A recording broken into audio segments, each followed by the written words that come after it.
On arrive quand même au seuil des 20 participants. Alors, bonjour tout le monde, je m'appelle Inouk Touzin, je suis le coordonnateur à l'appui aux communautés francophones accueillantes à la Fédération des communautés francophones et acadiennes du Canada. Ça me fait grand plaisir de présenter notre animatrice, Rachel Descostes, aujourd'hui. Alors, je vais vous la présenter, puis ensuite, je vous laisse entre ces excellentes mains d'animatrice. Alors, Rachel Descostes est une écrivaine, éducatrice et sociologue d'Ottawa. Elle est polyglotte. Madame Descostes crédite ses parents immigrants qui lui ont légué la soif de s'impliquer dans sa communauté, en s'engageant dans des actions à caractère social, en faisant du tutorat auprès des enfants de la Société de l'aide à l'enfance et en prenant part à la campagne pour sauvegarder l'hôpital Montfort. Suite à son engagement local et international en Amérique du Sud et en Amérique centrale, à Haïti, en Afrique de l'Ouest, Mme Descostes se joint à l'équipe électorale du sénateur Obama dans la course à la présidence états-unienne en 2008 et en 2012. Mme Descostes a été nommée au palmarès des top 50 personnalités de la capitale selon l'édition 2010 du magazine Ottawa Life. Mme Descostes œuvre à Washington, D.C. pendant plusieurs années où elle cultive son savoir des politiques socio-économiques tout en dirigeant une initiative états-unienne pan-nationale, non partisane, pour promouvoir l'éducation en informatique chez les jeunes au nom du Congrès américain. Mme Descostes est désignée une des femmes noires les plus accomplies du Canada en 2018. Mme Descostes est conférencière en matière de diversité à plusieurs institutions postsecondaires au Canada et aux États-Unis. De plus, elle offre des formations sur l'antiracisme pour des compagnies et des cabinets en Amérique du Nord. Alors, Rachel, merci beaucoup de prendre le temps d'animer pour nous cette journée et nous sommes dans tes bonnes mains. Merci beaucoup, M. Touzin, de cette introduction. Je vais premièrement vous dire la bienvenue à notre webinaire. Bienvenue d'être avec nous. Je suis vraiment contente de voir tous ces gens-là. Je vais commencer par la reconnaissance.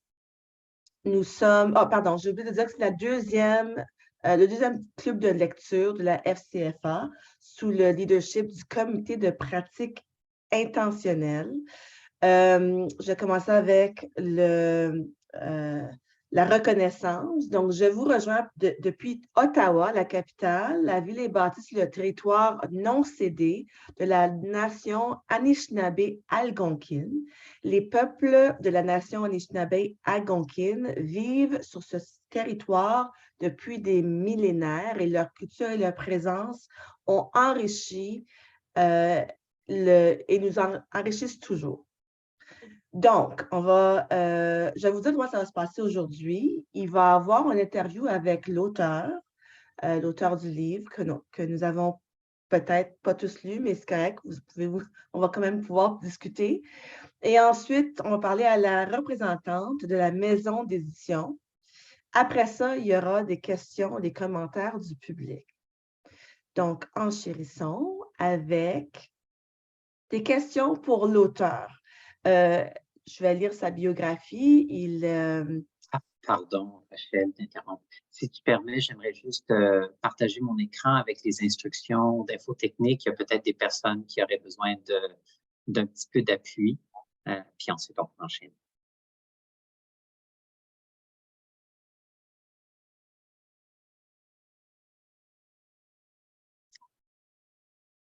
Alors, comme vous voyez, ici, on a notre page d'information sur le livre. Il manque la virgule, je m'excuse, Guillermelle. Ici, on a les paramètres audio. Donc, si vous avez des défis à entendre, vous pouvez utiliser aussi l'audio d'un téléphone.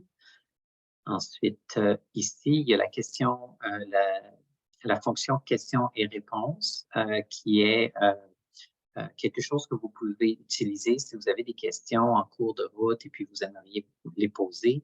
Vous pouvez soit les poser avec votre nom, vous pouvez aussi les poser de manière anonyme.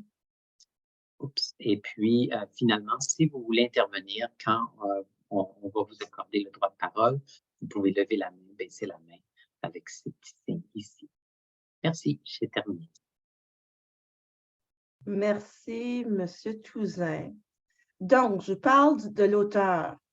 Originaire du Cameroun, Guy Armel Bayaniak a fait ses études en géologie à l'Université de Yaoundé 1 et en hydrogéologie en Allemagne. Très tôt, il s'intéresse aux belles lettres et s'essaie à la poésie, au rap, dès l'âge de 18 ans. J'espère qu'on va l'entendre rapper aujourd'hui. Il lance ses premiers jets d'un roman à l'âge de 18 ans. Il s'établit à Edmonton, en Alberta, en 2004. Il publie son premier roman aux éditions du Blé. Le roman s'appelle Cœur de Lyon. Le roman a connu 2 rééditions. Son deuxième titre, Le plancher se dérobe, a été nommé finaliste au prix des lecteurs Radio-Canada en 2012. Désormais père de 2 magnifiques garçons, Guy Armel publie son 3e roman, celui qu'on a lu, Poids de plume, poids d'or. Quand il ne ploie pas sous les poids de sa plume, il jongle entre 2 séances d'encadrement de soccer et 2 extrémités de la vie. Merci d'être avec nous, monsieur l'auteur, Guy Armel. Je vais commencer avec vous. Donc, Guy, est-ce que ce roman est-il lié à des événements vécus? Pouvez-vous nous en parler si c'est le cas? Je commencerai d'abord par dire bonjour à tout le monde qui est avec nous aujourd'hui et bienvenue à ce webinaire. Je vous dirai aussi merci de m'avoir invité.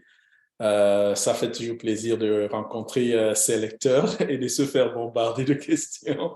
Je ne sais pas si je suis toujours à la hauteur des attentes, mais je donnerai le meilleur de moi-même. Donc, pour revenir à la question initiale, si le roman a un lien avec des faits réels, je perçois les écrivains, y compris moi-même, comme des photographes ou alors des caméramans qui baladent un peu leur caméra sur leur environnement autour d'eux et qui captent la réalité. C'est aussi des artistes qui, une fois peut-être ayant capté la réalité, vont la modifier, pas photoshopper nécessairement, mais apporter une touche artistique, vont styliser la réalité qu'ils ont captée autour d'eux. Donc, cela, c'est pour dire quoi? C'est pour dire que le roman ne décrit pas des faits exacts vécus, mais s'inspire un peu de la réalité de l'environnement dans lequel je vivais en Alberta, qui était un environnement de double minorité, donc de minorités linguistiques et minorités visibles. Et le roman en parle un peu d'ailleurs, mais je crois qu'il s'attarde un peu plus sur la minorité linguistique, où en Alberta, à Edmonton spécialement, où je dirais, il y a quand même une grande communauté francophone qui, vu de l'extérieur, a l'air d'un tout homogène où tout le monde s'entend, tout le monde s'aime. Pourtant, de l'intérieur, ceux qui font partie de cette francophonie voient les choses légèrement différemment. Déjà, tout le monde n'a pas le même rapport avec la langue, dépendamment de son histoire. Il y a certains qui ont l'impression que la langue est menacée, et même par d'autres francophones. Il y a d'autres, notamment ceux qui viennent d'Europe ou de France, qui ne sentent aucune menace par rapport à la langue. Et ceux qui viennent d'Afrique francophone ont des velléités d'hégémonie par rapport à être les gardiens de la langue, quoi. Parce qu'en Afrique, quand même, il faut l'avouer, l'Afrique regorge du plus grand nombre de francophones dans le monde. On a à peu près 51% de francophones qui vivent en Afrique. Donc, de ce fait, les Africains revendiquent d'être ceux qui gardent la langue active et en éveil. Donc, le roman explore un peu toutes ces dynamiques et il y a des faits réels qui ont inspiré certaines parties du roman, mais à la fin, ça reste une fiction. Pour moi, ce que j'ai aimé du roman, parce que j'ai jamais vécu en Alberta francophone, j'ai toujours été dans la capitale nationale, Ottawa, où on est minoritaire linguistiquement aussi, c'est que j'ai vu des scènes que je trouve classiques, que tout francophone racisé hors Québec a vécu d'une manière ou d'une autre. C'est ça qui fait que le roman a été très porteur, c'est parce qu'il y a beaucoup de situations qui ne dépendent pas de la localité spécifique de Edmonton. Prochaine question. Comment votre propre parcours identitaire comme francophone vous a amené à inventer et faire vivre Sekouba?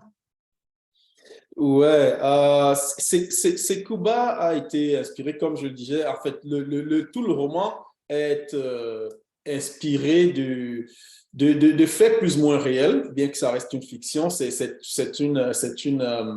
Comment dire ça? J'ai essayé de styliser un peu ce que je vivais dans mon environnement. Et il me fallait trouver un personnage crédible pour porter l'histoire, parce que l'histoire a plusieurs aspects. Et il fallait quelqu'un d'assez complexe, qui a toutes ces facettes pour pouvoir être crédible. Et cette personne-là, je n'ai pu la bâtir justement qu'au fil de mon parcours, ayant vécu moi-même certaines de ces expériences. Par exemple, je suis dans un mariage mixte, par exemple, où il y a certaines dynamiques entre mon épouse qui n'est pas africaine et moi. Donc, ça aussi, ça a pu inspirer certaines scènes entre Sekouba et son épouse qui n'est pas du même village que lui. Donc, je ne veux pas rentrer un peu dans les détails de ma vie privée. Je m'excuse de rire, c'est parce qu'il y avait un passage dans le livre où ce que Sekouba dit à sa copine qui vient d'avoir un bébé ou qui va avoir un bébé, qui va accoucher bientôt. Non, okay, attends, et il dit, si je meurs, il faut que tu laisses ma communauté me donner un funérail traditionnel africain. Ouais. Puis elle dit, je pratique même pas la religion, de quoi tu parles? Ça me fait très parce que moi aussi, je suis dans un mariage mixte, voulant dire, je suis canadienne, née ici, je suis mariée à un Africain qui est récent canadien. Puis on a des discussions comme ça où on n'est pas sur la même longueur d'onde et puis on vient de deux mondes différents. Donc, je suis d'avoir ri, mais j'ai aimé ce dialogue parce que je l'ai vécu moi-même et puis j'ai trouvé ça drôle. Donc, il y a certains endroits comme ça qui sont venus peut-être de mon vécu personnel, mais c'est vraiment infinitésimal. Le reste, c'est vraiment ce que j'ai observé dans mon environnement. Et étant donné que le roman touche un peu au milieu universitaire et au milieu scolaire, et le gros se passe parmi les étudiants, il me fallait quelqu'un qui soit issu de ce milieu, justement, mais qui ne soit pas un enseignant pour qu'il puisse avoir ce rapport plus ou moins paternel avec les étudiants. Il fallait que ce soit quelqu'un qui soit capable d'avoir cette relation c'est toujours une relation hiérarchique, mais pas hiérarchique au sens enseignant-élève. Il fallait que ce soit une relation où on n'a pas cette tension. Donc tout cela a contribué à la constitution du personnage Sekouba. Il fallait aussi que ce soit quelqu'un qui appartienne à un environnement communautaire où les gens se rencontrent, où les gens ont différentes manières de régler leurs problèmes. Donc, tout cela a inspiré le personnage de Sekouba, beaucoup plus que mon parcours personnel, je dirais. Merci. Je tiens à rappeler que les participants peuvent commencer déjà à réfléchir et daxilographier leurs questions dans le Q&A à cet effet pour que quand on est rendu, on aura déjà des questions à choisir. Donc, vous pouvez commencer dès maintenant.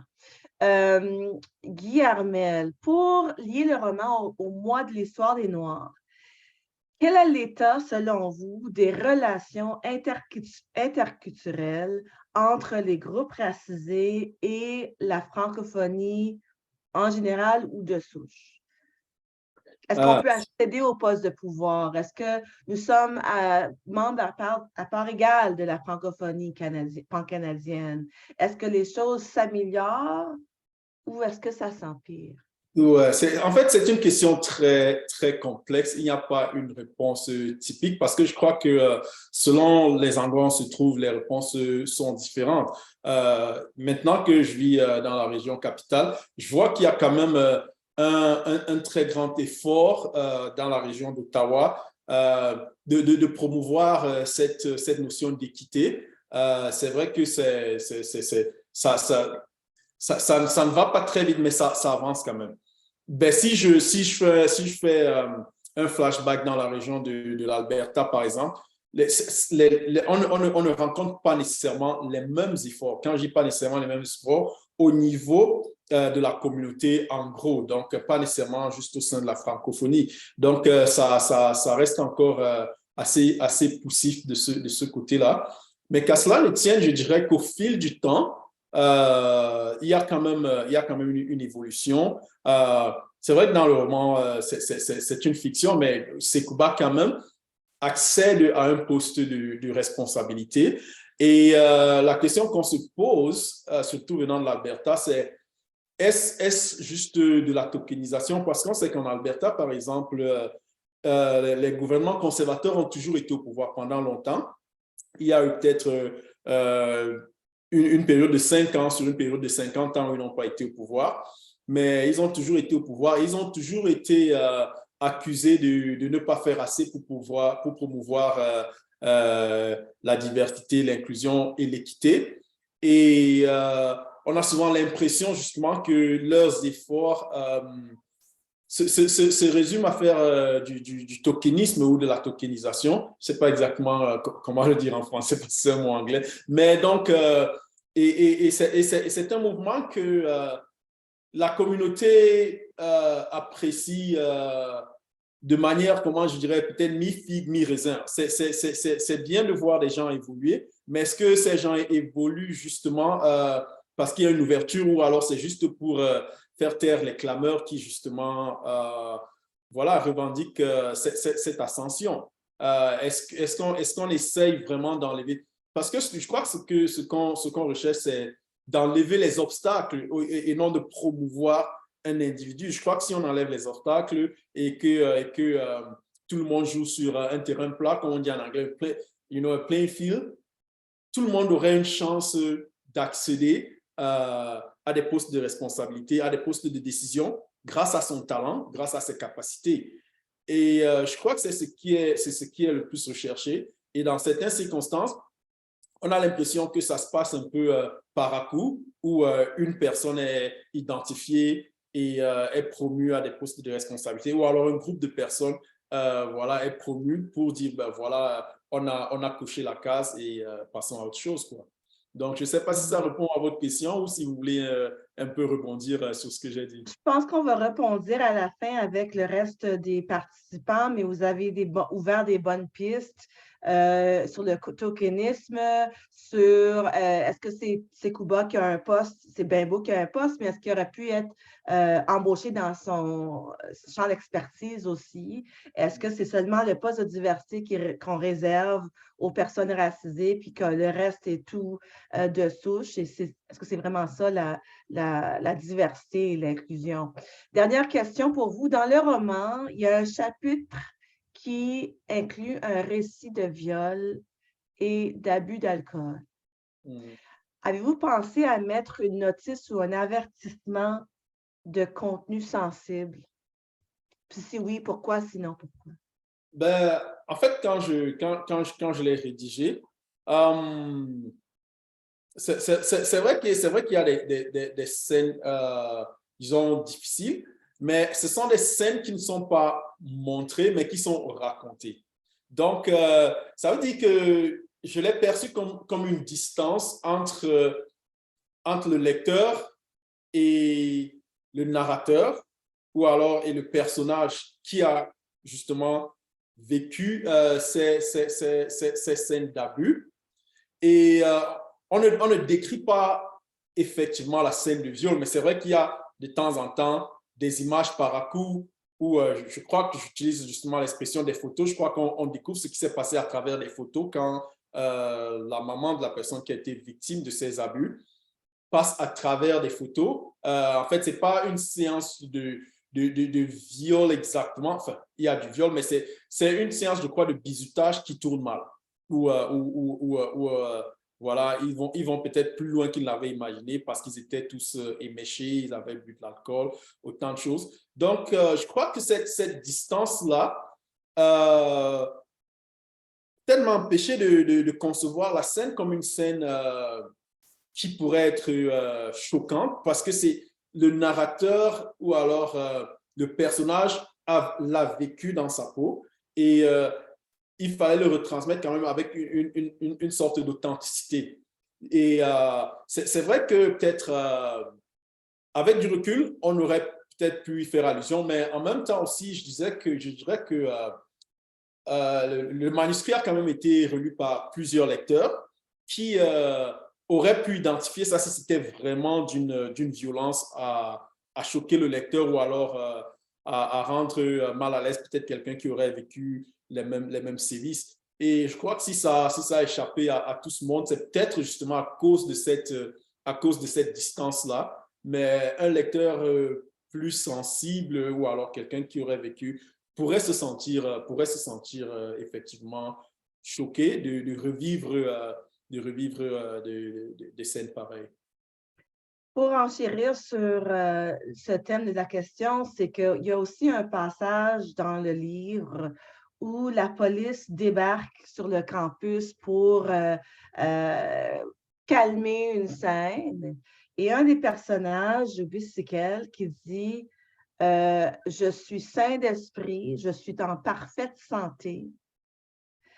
Il dit ça haut et fort. Puis, même si ce n'est pas une scène de violence, la police n'a pas tabassé personne, il n'a pas tué personne cette fois-ci. Moi, j'ai reçu ça comme violent parce que le fait que l'homme noir doit annoncer, écoute, je suis sain d'esprit, je suis en bonne santé, il n'y a aucune raison de me faire du mal ou de m'emprisonner ou de me tuer. C'est comme préparer quelque chose à la lumière de ce qui s'est passé plusieurs fois au Canada. Je sais qu'on parle toujours de George Floyd, mais il y a plusieurs George Floyd au Canada qui n'ont pas reçu autant d'attention, mais dont la vie compte aussi. Donc, moi, j'ai reçu ça comme une violence, même si elle n'était pas explicite. Je pense qu'il y a quelque chose, il y a l'anguille sous roche aussi, parce qu'avant de tuer un chien, on dit qu'il a la rage. C'était le chien pour dire je n'ai pas la rage. Exactement. Et si jamais quelque chose m'arrive, sachez qu'il y a anguille sous roche. Donc, tout à fait. chapeau Mais ça.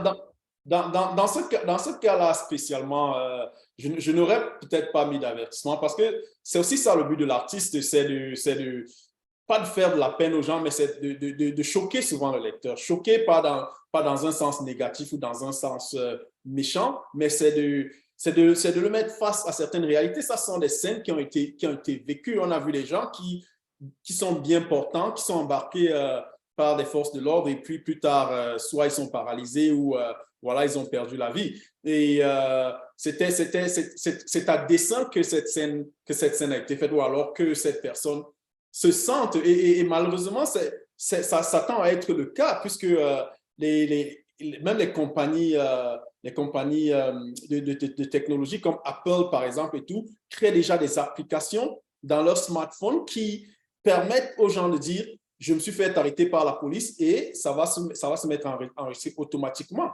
Donc, c'est quelque chose quand même qui est assez important pour qu'on puisse mettre l'accent là-dessus. Et je crois que je n'aurais pas fait mon travail si je n'en parlais pas, surtout que ça s'essayait bien avec le contexte du roman et le contexte social au moment où je rédigeais ce roman. Bizarrement, je l'ai rédigé avant que les événements de George Floyd ne se produisent. Donc, vous voyez que ça se passait déjà avant où voilà, il y avait plusieurs personnes il y avait des gens qui se faisaient embarquer. Beaucoup plus du côté, on entendait beaucoup parler de ça du côté de nos voisins du Sud, mais ça se passe aussi ici.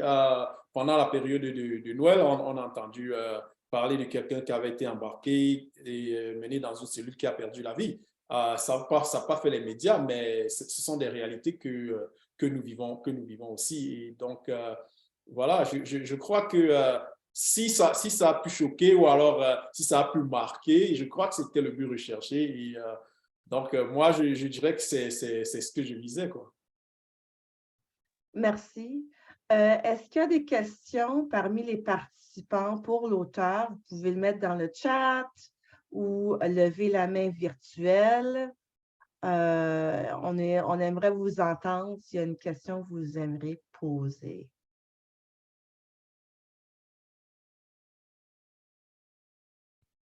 Donc, je ne vois rien dans le chat. Et est-ce qu'il y a des mains levées?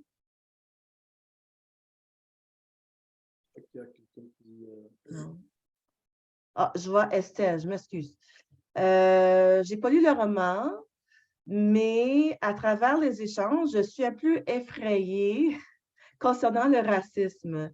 Je compte venir à Moncton avec ma famille en avril. Donc, si j'ai bien compris, Estelle va déménager à Moncton dans l'est du pays et elle a des craintes par rapport au racisme au Canada. Est-ce que vous avez une réponse, des conseils pour Madame Estelle?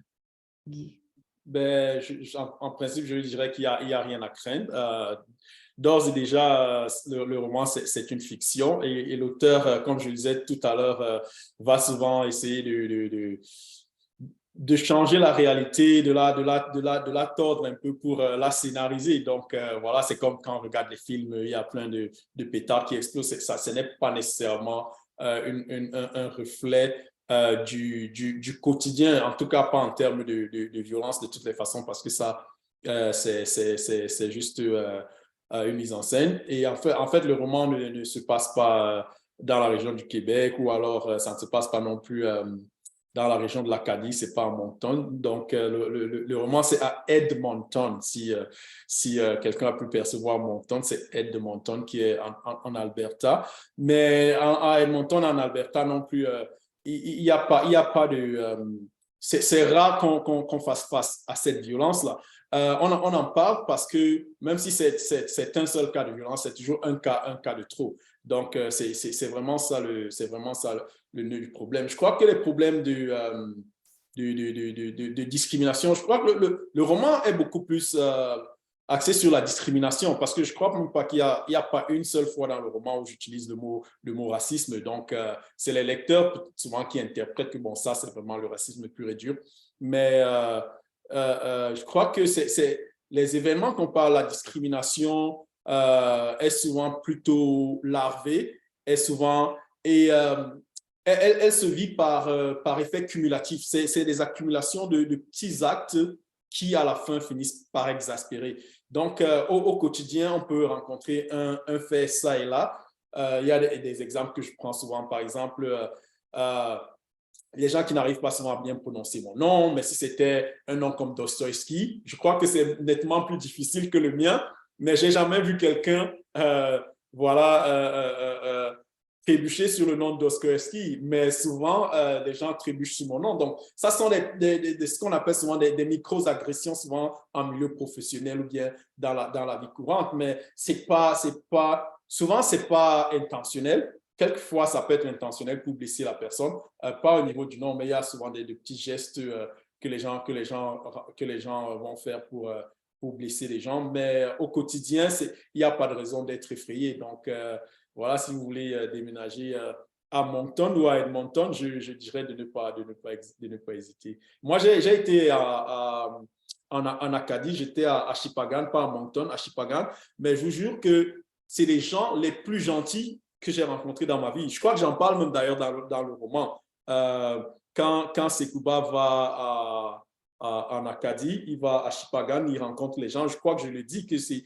Et c'est pas, personne ne m'a forcé de le dire, c'est parce que c'est resté avec moi que j'ai trouvé que c'était tellement important qu'il fallait que je le mette dans le roman parce que j'ai jamais rencontré des gens aussi gentils, aussi bienveillants dans ma vie. Donc, voilà, si vous voulez aller en Acadie, vous pouvez leur dire que Guy Armel dit qu'ils sont des gens les plus gentils qu'il ait jamais rencontrés.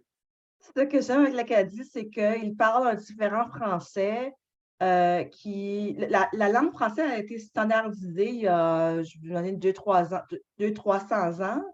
Et puis, il y en a qui sont arrivés au Canada avant ça. Donc, ils ont des mots qui n'existent plus dans le dictionnaire, mais qui existent encore chez eux. Il y a un différent mot pour écureuil, il y a le verbe aspirer au lieu d'attendre. Donc, c'est vraiment intéressant de voir comment la langue a évolué. Je pense que les Africains savent ça aussi parce qu'il y a un différent français là aussi. Une question qui vient de Mme Stéphanie. Pour l'auteur, comment est-ce que le roman a été reçu, particulièrement la différence entre la réception pour les lecteurs de souche et les lecteurs racisés ou franco-africains? Est-ce que vous avez remarqué une différence? Une légère différence de perception, mais ce qui m'a frappé, c'est quand le roman est sorti, j'ai eu un entretien avec une journaliste pour le lancement du roman. Et elle m'a dit que c'est la première fois qu'elle lisait un roman d'auteur africain où elle avait l'impression qu'on parlait de nous. Elle m'a dit que quand je lis ce roman, je sens qu'on parle de nous. Quand elle disait le nous, elle s'incluait elle-même. Et elle m'a dit quelque part aussi, elle était aussi un peu choquée parce que c'était tellement vrai. Et il y a des choses qu'on refusait de voir qui sont pourtant là. Et quand on l'étale comme ça, elle ne peut pas non plus fermer les yeux. Elle m'a même fait comprendre qu'elle pouvait deviner qui était qui. Ben, le roman n'est pas un roman à clé, mais elle avait l'impression de pouvoir reconnaître certains romans. Donc, je crois que beaucoup de gens ont reçu le roman comme ça. Je me suis fait aussi inviter dans des universités pour en parler. Des enseignants aussi de l'université de l'Alberta m'ont fait comprendre qu'ils se reconnaissaient, autant les enseignants que les étudiants, qu'ils se reconnaissaient dans le roman, qu'ils reconnaissaient le milieu académique, en tout cas dans lequel ils travaillaient. Donc, voilà, et c'était quand même un très grand compliment de pouvoir écrire un roman où tout le monde se retrouve. Donc, après ça, bon, je me suis fait un peu tacler par certaines personnes pour certains propos que je vais pas détailler ici. La communauté aussi franco-africaine a très bien reçu le roman. Je crois qu'ils ont trouvé, en fait, c'est même un peu ce que je raconte au début du roman, où les gens se perçoivent à travers Sekouba parce qu'il est justement, voilà, il dit que s'il est dans le viseur, c'est toute la communauté qui est la cible. Donc, voilà, je crois que la communauté a vécu ça comme un reflet de leur quotidien. Ça a été très bien accueilli. Donc, ouais, je crois que des deux côtés, le roman a été très bien perçu, pour des raisons différentes, d'un côté comme de l'autre, mais ouais, il a été très bien perçu.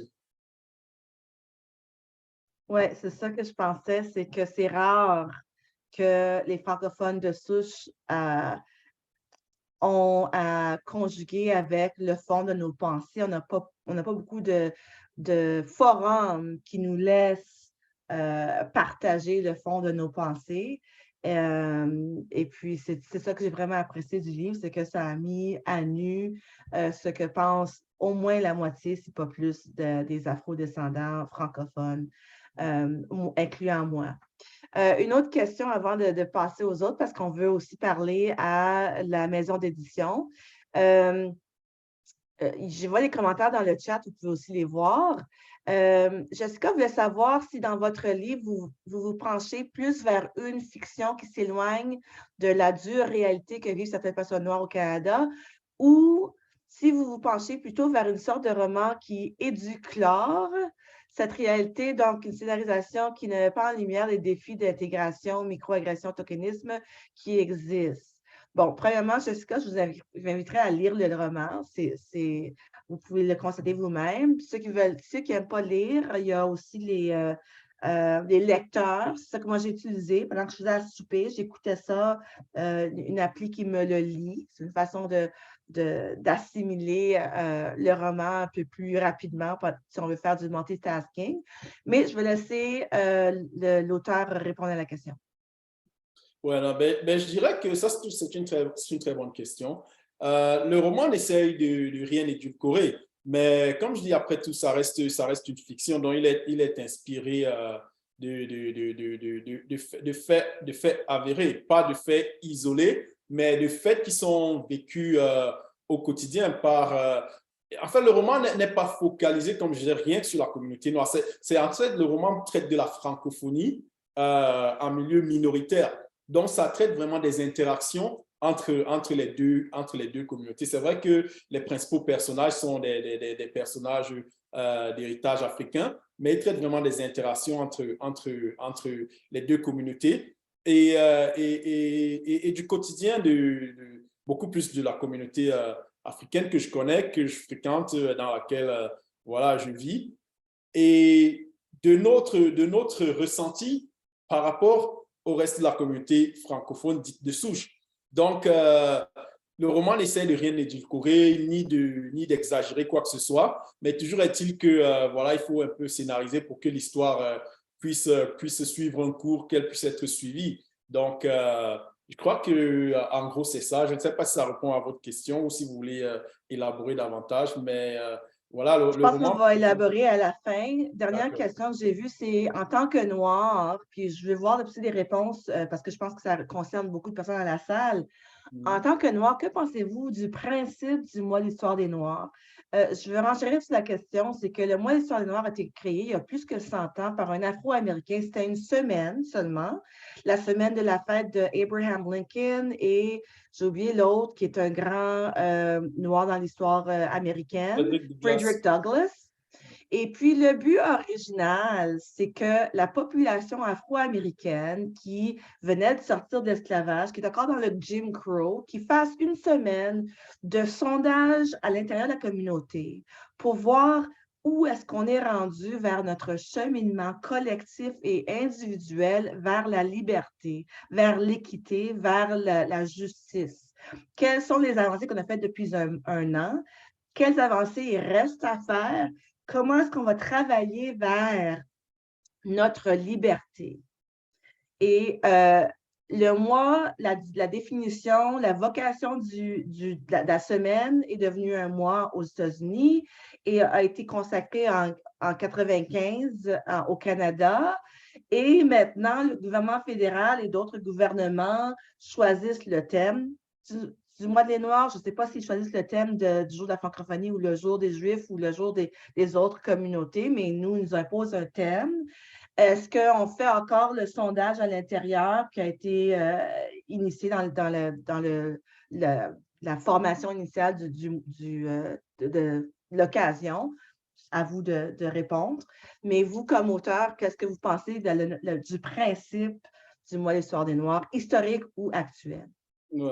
Donc, ça c'est une très bonne question et merci aussi pour le background historique que vous nous avez donné par rapport à l'histoire de Noirs. Je crois que c'était le monsieur qui a créé ça s'appelait, je crois, Wood Carter, qui était prof d'université et aussi s'était rendu compte en fait qu'il travaillait sur plusieurs collaborations et à la fin, quand elle paraissait, il n'y avait pas son nom ou alors n'était même pas cité comme deuxième auteur ou quelque chose comme ça. Et il s'est mis à faire des recherches pour savoir est-ce que c'est le cas pour d'autres personnalités noires américaines qui ont contribué au développement ou à l'enrichissement de la nation américaine, mais qui ne sont pas reconnus pour leur contribution. Et il s'était rendu compte effectivement qu'il y avait beaucoup de gens qui contribuaient, mais dont la contribution n'était pas reconnue. Et il a donc décidé d'utiliser sa maison peut-être comme une espèce de musée, justement, comme tu disais, pendant une semaine, pour pouvoir aussi reconnaître ses contributions. Et je crois que dans la tradition de cette reconnaissance a continué. Même quand le gouvernement du Canada décide de reconnaître le mois de l'histoire des Noirs, chaque année, ils disent le mois de l'histoire des Noirs. Pendant le mois de l'histoire des Noirs, nous reconnaissons la contribution des Africains, des Canadiens noirs au Canada, qui essaient de rendre le Canada un pays, cette année, qui essaient de rendre le Canada un pays toujours meilleur. Donc, je crois que c'était un peu ça le thème. Donc, sur ce point-là, je dirais que c'est dommage qu'on ait à avoir le mois de l'histoire des Noirs. Mais je ne suis pas contre le mois de l'histoire des Noirs. Moi, j'aurais aimé que le mois de l'histoire des Noirs n'existe pas, Mais, étant donné que les défis qu'ils rencontraient à l'époque continuent d'exister de nos jours, je crois qu'il est important qu'on continue de marquer la contribution des personnes noires à l'essor du Canada. Et je fais un clin d'œil là-dessus dans mon roman, quand je parle de la scène dans le bateau, où le monsieur dit que voilà, nous sommes tous sur le même bateau et nous tous, nous ramons. Et chacun apporte sa petite contribution, même si ce n'est pas à l'échelle de son plein potentiel. Je ne dis pas que c'est... En fait, même je le dis d'ailleurs parce que ça se passe en février, pendant le mois de l'histoire des Noirs. Donc, ça veut dire que je suis tout à fait partisan du mois de l'histoire des Noirs dans le sens où il y a une injustice qui continue de perdurer et qui devrait être réparée. Et ça permet aussi de... Jean-Paul Sartre disait, l'enfer, c'est les autres. L'enfer, c'est les autres. Pourquoi? C'est quand on ne connaît pas autrui, il devient l'enfer. À travers le mois de l'histoire des Noirs, ou alors à travers d'autres occasions, peut-être si on en avait plus, comme celle-ci d'ailleurs, on a des opportunités de se faire connaître davantage. Et si on se fait connaître davantage et qu'on apprend à connaître l'autre, on cesse d'être l'enfer et on devient tout simplement le prochain. Donc, toutes les opportunités qui nous amènent à nous rapprocher, à être le prochain l'un de l'autre, ce sont des opportunités à prendre. Je sais que c'est un concept un peu controversé, surtout quand on vient de l'Afrique. En Afrique, le mois de l'histoire des Noirs, c'est tous les jours. Quand je suis arrivé ici, on me disait le mois de l'histoire des Noirs, je me demandais c'est quoi cette histoire. Chez nous, c'est tous les jours, c'est notre mois. Donc, mais avec le temps, je comprends le but d'une telle démarche. Je l'accepte et j'y participe. Donc, moi, je suis pour que on continue de se rencontrer, les uns les autres, qu'on brise les barrières qui existent et qu'éventuellement, on n'ait plus à célébrer le mois de l'histoire des Noirs. Ça, ce serait une bonne finalité. Et si on n'a plus à le célébrer, c'est parce que justement, ces barrières seraient tombées. Donc, je ne sais pas si j'ai été assez clair, mais je vais m'arrêter là-dessus. Excellente réponse. Le mois existe pour une raison. Bon, on peut discuter peut-être plus tard sur est-ce qu'on fait vraiment le travail pour lequel ça a été conçu. Des fois, je me pose la question de porter des en griffe costumes africains et puis battre des tombeaux. Est-ce que ça change vraiment la connaissance du peuple canadien sur la part que les Canadiens noirs ont fait à faire la fondation du pays, à faire avancer les notions de justice. Il y en a qui ne savent pas, mais ce ne serait pas pour les Noirs, il n'y aurait pas de loi qui fait que les Noirs et autres groupes raciaux pourraient même immigrer au Canada. C'est grâce aux Noirs qui ont milité pour changer la loi qui faisait en sorte que seulement les personnes de race blanche avaient le droit d'immigrer. Il y a une des 10 provinces au Canada qui a été fondée par un afrodescendant. Je vous laisse faire un Google pour savoir c'est laquelle. Mais c'est des choses que si les jeunes savaient, ça ne serait pas aussi difficile de se voir comme Canadien. Puis je dis ça comme personne qui est née ici, qui se fait toujours demander d'où que je viens vraiment, parce que mon accent apparemment est trop étranger pour me faire sentir canadien. On passe à d'autres choses. Je vais vous introduire Marie Berk-Vens, la directrice des éditions du Blé. Je veux juste ajouter quelque chose. Le monde éditorial est très, très, très, très pas multiculturel. Et c'est pas beaucoup de maisons d'édition, il n'y en a pas beaucoup qui prennent font le choix d'investir dans des auteurs noirs, des auteurs où le protagoniste est noir, où il n'y a pas de sauveur blanc qui vient sauver les petits pauvres. Et je dois saluer la maison d'édition pour avoir pris le risque et d'avoir la foi que nos histoires valaient la peine d'être écrites, d'être partagées, d'être diffusées. Donc, chapeau. Diplômée en droit et en journalisme, Marie a toujours été attirée par le monde de l'édition. Elle connaît bien les milieux culturels et associatifs du Manitoba, ayant été journaliste à La Liberté. chargée de communication et des projets culturels à l'Alliance française ou encore coordonnatrice à l'accueil francophone. Depuis avril 2022, Marie collabore régulièrement avec les éditions du Blé, notamment pour la gestion des réseaux sociaux. Elle a réalisé des entrevues vidéo avec des auteurs et également animé plusieurs lancements de livres. Donc, bienvenue, Marie, c'est avec nous. Je ne sais pas s'il y en a qui ont des questions pour la maison d'édition des Blés, mais moi, ma première question, c'est qu'est-ce qui vous a poussé comme maison d'édition à choisir ce livre-là? Je sais que vous êtes en milieu minoritaire, vous êtes francophone, c'est déjà un petit morceau du gâteau que vous ciblez. Vous avez décidé de diviser votre gâteau pour faire de la place pour quelqu'un qui est racisé, noir, africain, immigrant. Pourquoi? C'est quoi le cheminement qui a amené à ce bel ouvrage? Mais il faut savoir que tous les manuscrits sont vraiment traités à la même enseigne. Donc, quand ils arrivent, quand on reçoit un manuscrit, premièrement, il est rendu anonyme. Donc, on n'a pas d'informations sur l'auteur pour garantir justement un traitement égal, pour pas que ce soit toujours les mêmes auteurs. Vous anonymisez les manuscrits pour conjuguer avec les biais inconscients que vous savez qui existent dans la société et vous avez un mécanisme pour barrer ça. Ça mérite un bravo avant que je le dise, là, mais c'est rare que j'entends ça. Continue. C'est gentil. Donc, on je ne sais plus parler.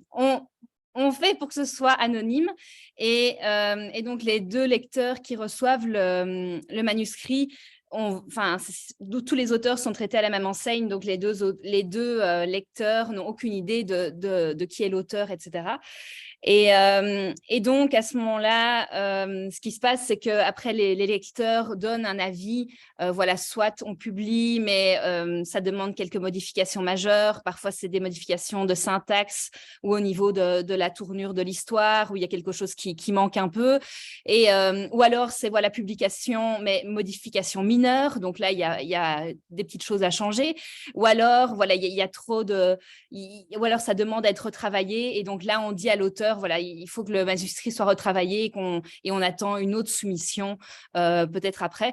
Donc, tout ça pour dire qu'il y a toujours eu cette logique ici à la maison d'édition que tous les auteurs soient traités sur un même pied. Et puis dernièrement, on va aussi, donc dernièrement, on s'est engagé, on a adopté une politique de diversité, d'inclusion et en faveur de l'équité aussi. On s'est engagé dernièrement à vraiment essayer d'aller, parce qu'on a besoin aussi de nouveaux auteurs comme Guillermel et comme tant d'autres. Et donc, avec cette politique, on s'engage en tout cas à essayer d'aller investir, de mettre des annonces dans des organismes qui représentent la diversité pour essayer d'aller chercher ces nouveaux auteurs aussi. Mais c'est sûr que c'est beau d'avoir une politique comme ça, mais je pense ça demande vraiment un travail de fond aussi en amont pour aller chercher ce public de minorités visibles. Et puis, donc, moi, je suis toute seule à la maison d'édition en tant que directrice, mais cette année, grâce à une subvention, on va pouvoir recruter quelqu'un d'autre qui va être, le poste, ce sera agent de développement littéraire. Et donc, cette personne, justement, sera chargée d'aller vers ces communautés-là, d'aller faire du réseautage, de parler. Et j'aimerais évidemment qu'il y ait beaucoup de gens qui appliquent et qu'on trouve la bonne personne pour justement aller réseauter. Mais en tout cas, donc cette personne-là va certainement nous aider aussi à mettre en action vraiment la politique d'inclusion qu'on a adoptée. Et le cheminement vous recevez des manuscrits, vous les travaillez si nécessaire. Est-ce que vous bénéficiez des fonds continuels d'un gouvernement particulier pour aider à mettre de l'eau au moulin ou est-ce que tout est fait dans le privé? Parlez-nous un peu de ça. Oui, non, on a des subventions, on ne pourrait pas vivre sans ça, je pense. Donc, subvention du Conseil des arts du Manitoba, subvention de la province du Manitoba et subvention du Conseil des arts du Canada. parce que c'est sûr que le milieu du livre aujourd'hui souffre quand même beaucoup avec Amazon et compagnie. Donc c'est sûr qu'on a besoin de ces subventions pour continuer à exister. Et oui, donc je ne sais plus la deuxième partie de votre question, mais en tout cas, oui, c'est sûr que les subventions sont importantes pour nous. Oui, c'est ça, oui, ce que je voulais dire aussi, c'est que nous, on est un organisme sans but lucratif. Donc, c'est sûr que si on peut avoir un livre qui se vend à des milliers d'exemplaires, on est très, très content, on ne va pas dire non. Mais ce n'est pas la priorité numéro 1 pour nous d'avoir le best-seller. On veut plus vraiment, parce en tant que petite maison d'édition ici dans l'Ouest canadien, on veut vraiment, on a vraiment ce devoir de mémoire, de pouvoir être témoin de ce qui se passe aujourd'hui dans l'Ouest, donc de trouver des auteurs qui nous racontent, c'est quoi la réalité aujourd'hui dans l'Ouest, c'est quoi ici, c'est quoi la francophonie d'aujourd'hui dans l'Ouest, donc c'est sûr qu'on n'a pas cette pression, grâce aux subventions, on n'a pas cette pression d'avoir le livre qui va vendre des milliers d'exemplaires, mais bon, c'est sûr que les subventions, en espérant qu'elles continuent, ça a aussi certaines limites. Donc, il y a certainement aussi un projet, peut-être un jour, un projet mix qu'on pourrait élaborer aussi. Dernière question que j'ai, c'est comme maison d'édition qui veut, oui, ce n'est pas le but premier de vendre des milliers d'exemplaires, mais en termes de marketing, comment est-ce que vous vendez un livre traditionnel de francophone de souche versus ce livre-là qui va peut-être, je ne sais pas, est-ce que ça va chercher une autre audience? Comment est-ce que vous vendez cette salade-là?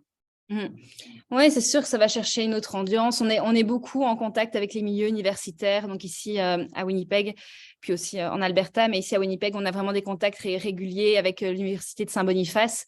Donc, c'est sûr que quand on fait la promotion d'un livre, on envoie beaucoup de nos livres dans tous les milieux universitaires aussi pour que eux puissent les enseigner peut-être puissent travailler dessus avec leurs étudiants. Et puis oui, le marketing, ça va toujours aussi d'envoyer aux journalistes, etc. Mais c'est sûr que pour certains livres, on va sans doute cibler certaines revues ou certains milieux plus, peut-être certains journalistes particuliers, certains critiques particuliers ou certaines revues littéraires aussi qui pourraient parler du livre. Ça dépend un peu de chaque livre. Et puis, on va essayer, dans la mesure du possible, d'aller dans des événements où il y aurait un rapport avec le livre. Par exemple, je pense bientôt, ce sera la journée des droits des femmes et on a justement un livre avec toutes des biographies de femmes engagées ici au Manitoba qui ont fait un peu l'histoire du Manitoba. Donc là, évidemment, il y a un sens d'aller à des événements en rapport avec les droits des femmes. Donc oui, on essaye tant bien que mal à essayer d'aller à des événements qui pourraient être reliés. Ouais. Excellent, excellent. Je ne vois pas beaucoup de questions du public, si c'est juste moi. Parce que là, j'aimerais ouvrir la porte à tous les participants. Vous avez des questions pour l'auteur, pour la maison d'édition. Si vous avez des questions par rapport au roman, j'aimerais vous entendre. Et surtout, ma première question, c'est pour vous. Est-ce qu'il y a une partie du roman qui vous a vraiment marqué? Est-ce qu'il y a un passage qui vous a fait allumer? Si oui, partagez-moi ça. J'aimerais vous entendre. Je vois Mme Stéphanie qui dit « En impliquant davantage des organismes communautaires dans votre processus de diversifier, ça a diversifié le bassin potentiel d'écrivains issus de la diversité, c'est vrai. » Une question pour M. Guy. Quel sera le thème de votre prochain livre? Ça, c'est dur à dire, mais il y a un sujet qui m'intéresse depuis ces derniers temps, c'est la marginalisation économique. Je ne sais pas comment le développer, mais il m'arrive souvent de faire des virements d'argent. À l'époque, on allait souvent à Western Union et ils ont ce qu'on appelle le payday loan. Et ce qui m'a frappé, c'est écrit en gros caractères les taux d'intérêt qu'ils pratiquent, plus de 500%.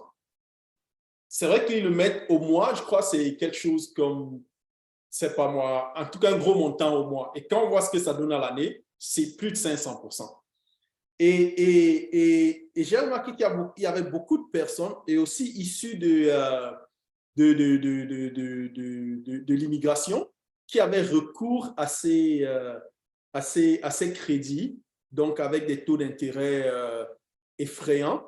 Et je me suis posé la question de comprendre pourquoi. Ben, ce n'était pas que des personnes issues de l'immigration, c'était presque tout le monde, mais j'avais remarqué qu'il y avait quand même un pourcentage élevé de gens qui allaient vers ces crédits qui étaient issus de l'immigration. Et ça m'a amené à me poser la question, comment est-ce que les gens, voyant ces taux élevés, quand même décident d'aller vers cela.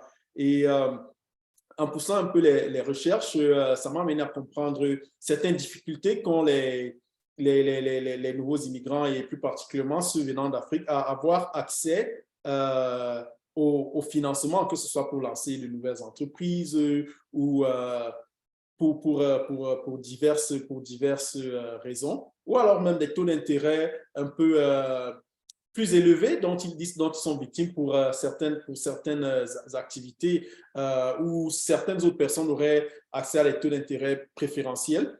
Et donc, je me suis mis à explorer cette question-là. Et je crois que ça pourrait peut-être faire l'objet d'un roman dans les mois, sinon les années à venir, si j'ai le temps d'écrire. Mais je ne pourrais pas dire c'est quoi le titre, pour l'instant, en tout cas. On a hâte de le lire. Je vois des questions dans le chat. Première question que je vois, c'est est-ce que vous connaissez la part de marché des écrivains issus de l'immigration au Canada? Est-ce que ça augmente? Est-ce que vous savez? Moi, je ne sais même pas. Aucune idée. Pour Guy Armel et Marie, comment votre identité francophone a-t-elle évolué dans le temps depuis votre arrivée au Canada à maintenant? Ben, je passe la parole à Marie. Bonne question, bonne question. Ouais, c'est une excellente question parce que moi, à la base, je viens... certes, c'est drôle parce que c'est toujours le même souci quand on me rencontre, on va dire « Oh, tu viens de France ?» Non, non, non, non, non, je ne viens pas de France, je viens de Belgique. Donc c'est drôle à chaque fois parce que ça m'amuse un peu parce que du coup, à chaque fois, je dois dire « Non, non, non, il y a d'autres pays dans la francophonie que la France. » Donc, non, mon rapport, c'est drôle, mon rapport a quand même évolué aussi. Non, j'ai toujours aimé enfin, je suis très fière de ma culture belge et j'apprends aussi, j'apprends énormément depuis mon arrivée ici sur toutes les cultures francophones ici, et ça, c'est vraiment magnifique. J'ai jamais été aussi en contact avec autant de cultures francophones différentes que depuis que je suis au Canada. Mais ce que j'ai appris suite à mon arrivée ici au Manitoba, c'est surtout que le français ou la langue française, de manière générale, c'est quelque chose à préserver, c'est sûr, et que je ne me rendais pas compte à quel point en Belgique, on est dans un pays où il y a beaucoup de choses qui sont mises en place pour nous, etc. Et on ne doit pas défendre notre langue, c'est acté depuis déjà pas mal, des centaines d'années. Mais ici, oui, j'ai réalisé à quel point cet équilibre-là était parfois fragile et que c'était quelque chose qu'à chaque fois, il fallait encore se battre, etc. Parce que évidemment, on est dans une mer ici au Manitoba, quand même un océan, un univers anglophone. Donc, ouais, si je devais parler de ça, oui, ce serait plutôt ça que j'ai réalisé depuis que je suis arrivée, oui. Et puis, Guy?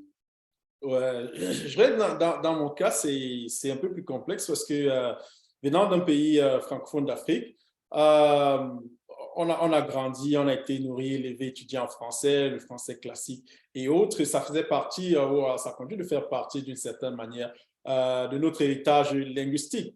Cependant, et c'est une langue qu'on a beaucoup chérie, beaucoup de gens prennent un malin plaisir voilà, à manipuler la langue française de manière très châtiée. Mais au fil du temps et au fil des rencontres et même des développements géopolitiques, c'est un sentiment qui fluctue. Je veux dire, c'est de plus en plus perçu comme un outil de communication, parce que venant d'un pays où on a à peu près 230 langues, où on ne se comprend pas forcément les uns les autres, le français, bon, le Cameroun est un pays bilingue, mais le français est quand même la langue majoritaire. On a 2 provinces qui sont anglophones et 8 provinces francophones. Le français est la langue officielle majoritaire. Donc, ça permet de communiquer entre nous, déjà à l'intérieur du pays. Ça permet aussi de communiquer à l'extérieur du pays avec d'autres francophones. Donc, cela, c'est quand même un atout. Un atout. Beaucoup de gens au sein de la communauté perçoivent la langue de plus en plus comme un outil par rapport à la perception qu'il y avait 10 ans auparavant, qui était vraiment un héritage à défendre, à préserver. C'est vrai qu'on continue de le défendre et de le préserver, ne serait-ce que par le fait qu'on la parle au quotidien, par le fait que de notre contribution artistique ou littéraire. Mais je crois que certains événements récents ont quand même créé une espèce de questionnement au sein de la jeunesse africaine francophone par rapport à leur rapport à la langue française. Étant donné que dans plusieurs cas, la langue s'est imposée au détriment des autres, non pas au détriment qui se fait de manière naturelle, mais au détriment forcé. On interdisait, par exemple, aux élèves de parler leur langue, que ce soit à l'école ou hors de l'école, ou alors dans les églises, ainsi de suite. Ça s'est quand même fait un peu au forceps, ce qui fait que depuis un certain temps, il y a un mouvement de renaissance africaine qui essaie de se positionner, de se questionner vraiment par rapport à c'est quoi notre véritable rapport à la langue française. Il y a certains pays comme le Rwanda qui ont carrément tourné le dos à la langue française. Le français était une des langues officielles au Rwanda. Aujourd'hui, la langue officielle au Rwanda, c'est l'anglais. Donc, il y a ce mouvement, il y a ce questionnement que les gens se posent. Et je crois que personnellement, je fais partie aussi, bien que j'utilise la langue et que je crois que je fais partie des gens qui aimeraient la préserver, je crois que j'ai quand même été happé par cette question de quel est vraiment le rapport que j'ai personnellement à la langue et quel devrait être le rapport en tant que communauté que nous avons avec cette langue. Et je ne crois pas que j'ai déjà répondu à cette question. Donc, je suis encore dans mon cheminement. Si jamais j'ai une réponse, je la partagerai. Merci de vos réponses. Je vais ajouter que, ayant fait 5-6 pays de l'Afrique de l'Ouest francophone, quand je suis allée, je me suis dit ça fait partie de la francophonie. Donc, la raison que je peux y aller sans ouvrir un livre de langue étrangère, parce qu'avant d'aller au Portugal, j'ai appris le portugais. Avant d'aller en Italie, j'ai appris l'italien, io parlo italiano. Avant d'aller en Espagne, j'ai appris l'espagnol. Avec l'Amérique du Sud aussi, j'ai appris la langue avant d'aller parce que je veux pouvoir communiquer. Puis je me suis dit, je n'ai pas obligé d'apprendre une langue si j'en vais en Afrique de l'Ouest, dans tous les pays qui ont le CFA, le franc CFA. Puis c'est arrivé là que j'apprends que ce n'est pas vraiment des pays francophones, que la langue française a été imposée avec le colonialisme et pour se faire comprendre, pour aller vers le cœur, pour vraiment tisser un lien plus fort avec les personnes de ces pays-là, Sénégal, Bénin, Togo, etc. C'est le Wolof, c'est le Fon, c'est le Yoruba, c'est autre langue que le français et que j'arrivais là avec la langue du colon. Le même colon qui ont volé leurs terres, tout ce qu'ils ont fait aux Autochtones, ils ont fait là-bas aussi. Donc, ça m'a ouvert les yeux sur l'apport de la langue française. Et puis, je trouve ça dommage, ça a appris que j'aille là en personne pour apprendre ça, parce qu'on nous a appris, inculqué ici au Canada qu'on est une famille francophone, uniforme, mais c'est vraiment en voyageant que j'ai appris que non, le français se reçoit différemment. Puis, ironiquement, mes parents qui viennent d'Haïti ont le même rapport avec la langue. La langue était interdite à l'école en Haïti dans les années 50-60. Il fallait apprendre la langue du blanc, la langue des Français. Et jusqu'à aujourd'hui, pour se faire comprendre par tous les Haïtiens, il faut parler le créole parce que ça demeure une langue élitiste. Donc, c'est ça. Une autre question que j'ai vue, c'est avez-vous déjà été tokeniser, un nouveau verbe, je tokenise, tu tokenises, nous tokenisons. Pouvez-vous nous raconter, si vous voulez, une histoire de tokenisation, ce que vous avez senti que vous avez eu un poste à cause de la couleur de peau, mais pas à cause de vos aptitudes, le mérite a été un peu délaissé, et comment est-ce que vous avez vécu ça? Ça, c'est à moi la question, j'imagine. Ben, personnellement, je ne crois pas que j'ai été tokenisé parce que je raconte un peu mon parcours en 4e couverture. J'ai fait des études de géologie au Cameroun et j'ai fait des études d'hydrogéologie en Allemagne. Et j'étais quand même un élève assez brillant. Si je dirais quelque chose, c'est que moi, j'ai plutôt toujours eu l'impression que on ne m'a jamais tendu cette perche pour comment dire, qu'on pourrait appeler la tokenisation. Quand je suis arrivé, j'ai commencé à travailler d'ailleurs en Europe, en Allemagne. J'ai travaillé aussi en France, à Douai, pendant presque 1 an. Et Douai, c'est non loin de la Belgique, c'est à 15 minutes de la Belgique. Donc, donc j'ai travaillé à Douai et je suis revenu ici au Canada en 2004 où j'ai commencé à travailler comme consultant vraiment entry-level. Et j'ai fait mes marches à l'intérieur, puis je suis allé au gouvernement provincial de l'Alberta, toujours comme hydrogéologue junior. Et j'ai fait mon parcours de l'intérieur. J'ai fait 15 ans avant d'être recruté ici comment ils appellent ça, gestionnaire principal. Donc, j'ai quand même fait mon parcours étape par étape. Si je compare à d'autres personnes, par exemple, avec qui j'ai commencé ma carrière, qui ont connu une ascension fulgurante, par exemple, au sein du gouvernement de l'Alberta. Je ne dirais pas que j'ai été tokenisé. Moi, je dirais plutôt que, comme on le dit en anglais, j'ai fait du grind. C'est-à-dire que j'ai roulé, je continue de rouler ma bosse.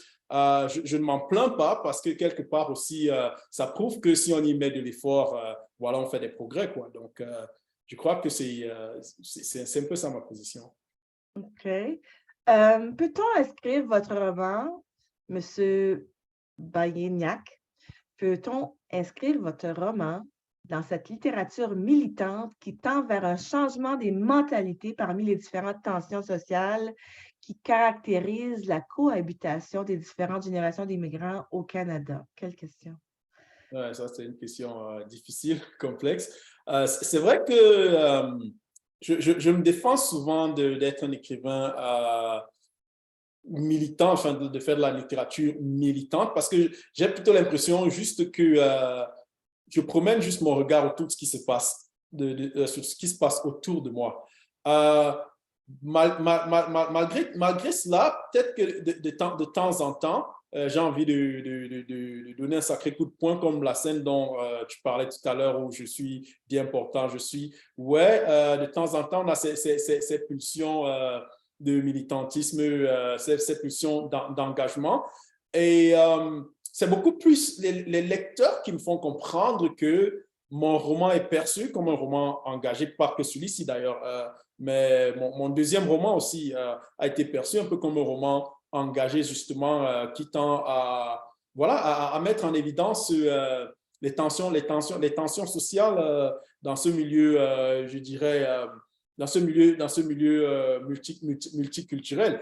Mais je crois que quelque part, je ne fais pas que du militantisme. Moi, j'aime percevoir mes œuvres comme des invitations. Je le dis souvent, je conçois mes œuvres comme des invitations à aller à la rencontre à la rencontre du prochain. Donc, voilà, je ne fais pas que dénoncer, mais j'essaie aussi d'explorer de possibles solutions.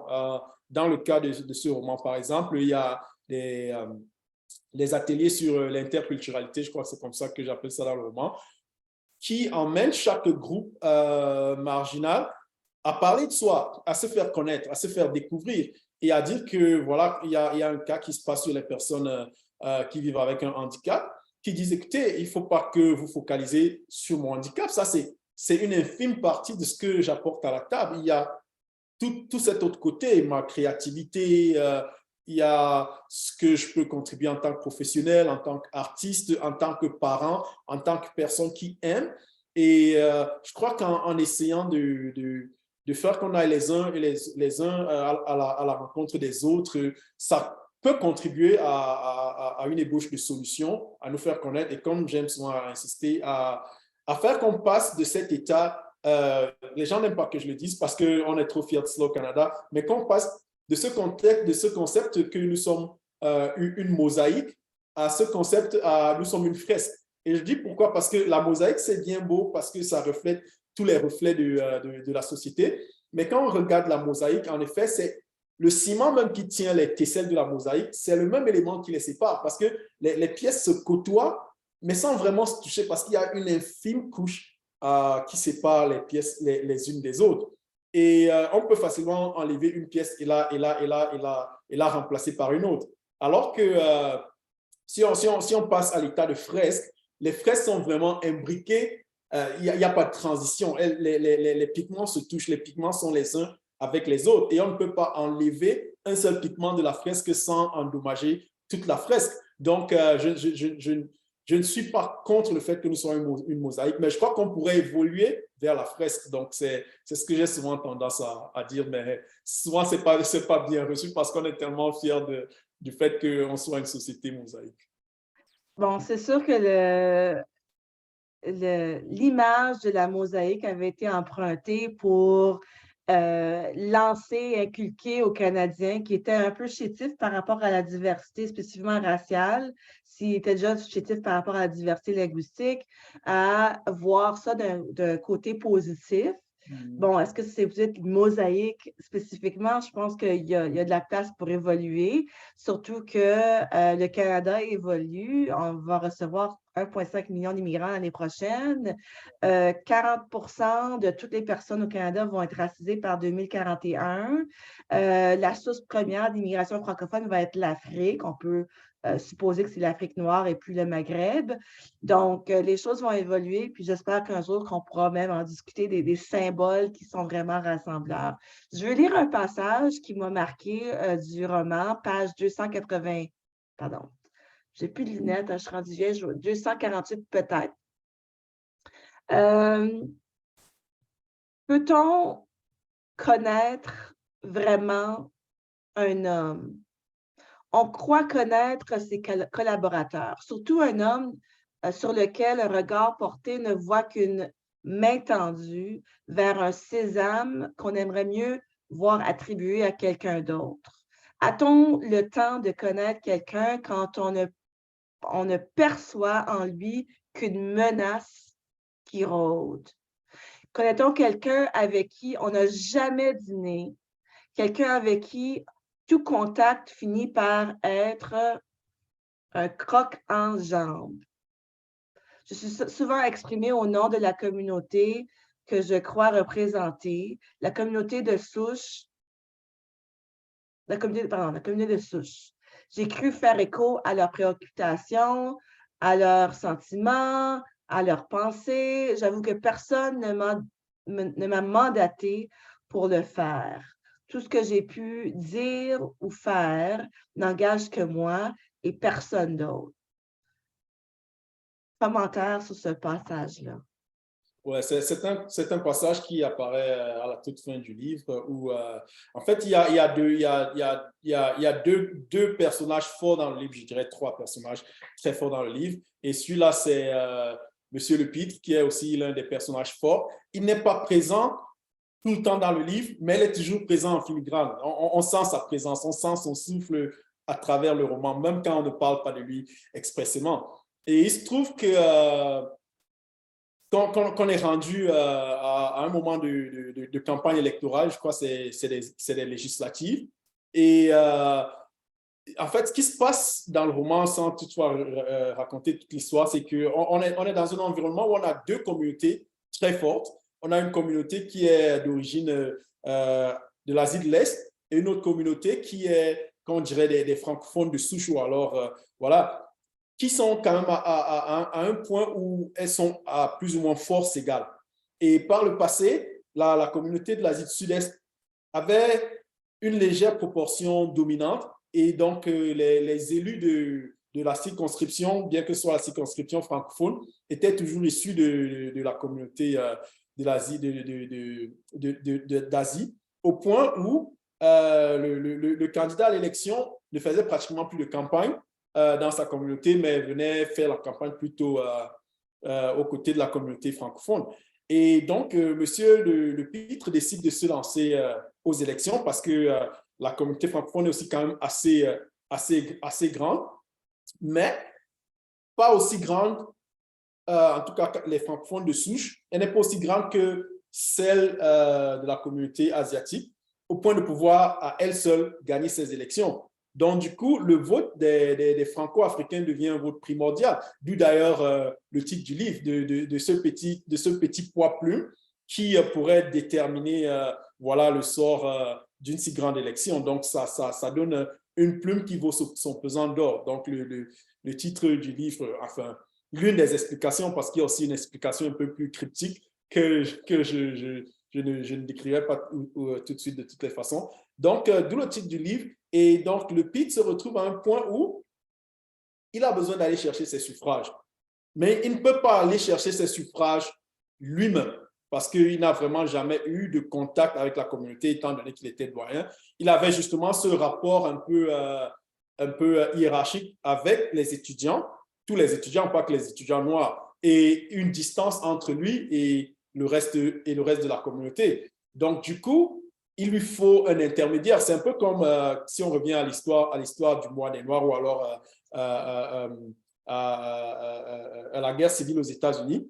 Abraham Lincoln, quand il avait besoin d'aller rejoindre la communauté, il n'est pas allé les rencontrer directement. Il s'est servi de Frederick Douglass. Donc, ici, c'est un cheminement un peu pareil où le Pitre, donc, va à l'encontre à la rencontre, je dirais, de Sekouba. Et quand ils vont se rencontrer, il y a cette tension parce qu'il y a toujours eu cette tension entre eux pendant toute leur vie professionnelle. Mais au fond, ils se rendent compte que beaucoup de cette tension est due soit à des mésententes, soit à un manque de communication et au fait justement que l'enfer soit les autres, au fait qu'ils ne se connaissent pas. Donc, ils ont passé un moment ensemble où ils se sont dit chacun leur vérité. Et à son retour chez lui, il se met à méditer parce que pendant la campagne électorale, et on entend les policiers le dire tout le temps, les Canadiens veulent ceci, les Canadiens veulent cela. Chacun dit les Canadiens veulent ceci. Et souvent, deux politiciens différents disent des choses différentes. À la longue, c'est quel Canadien qui vous a dit je veux A et qui dit à l'autre je veux B en même temps. C'est la même chose donc au niveau un peu microscopique où les deux candidats disent non, dans notre circonscription, la communauté veut ci, la communauté veut ça.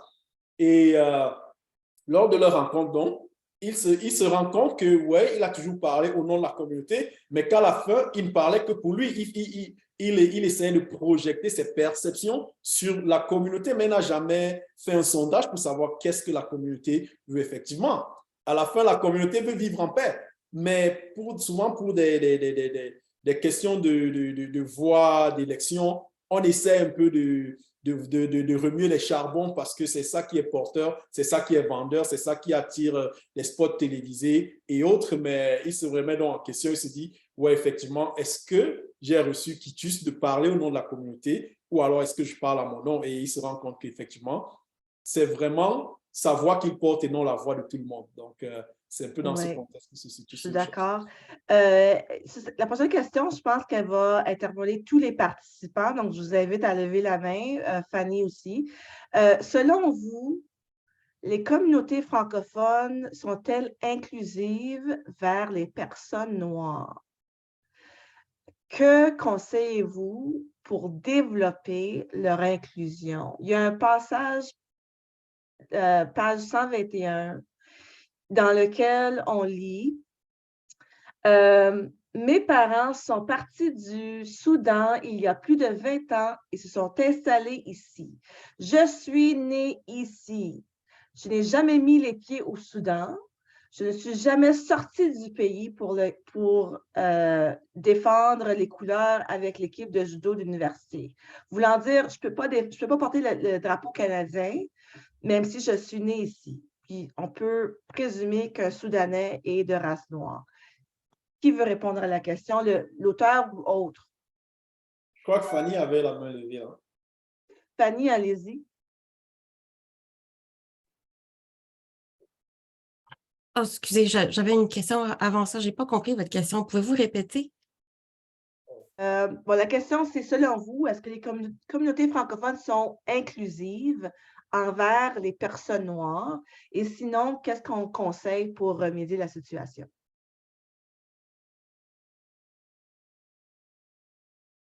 Je pourrais tenter de partager quelques pistes là-dessus.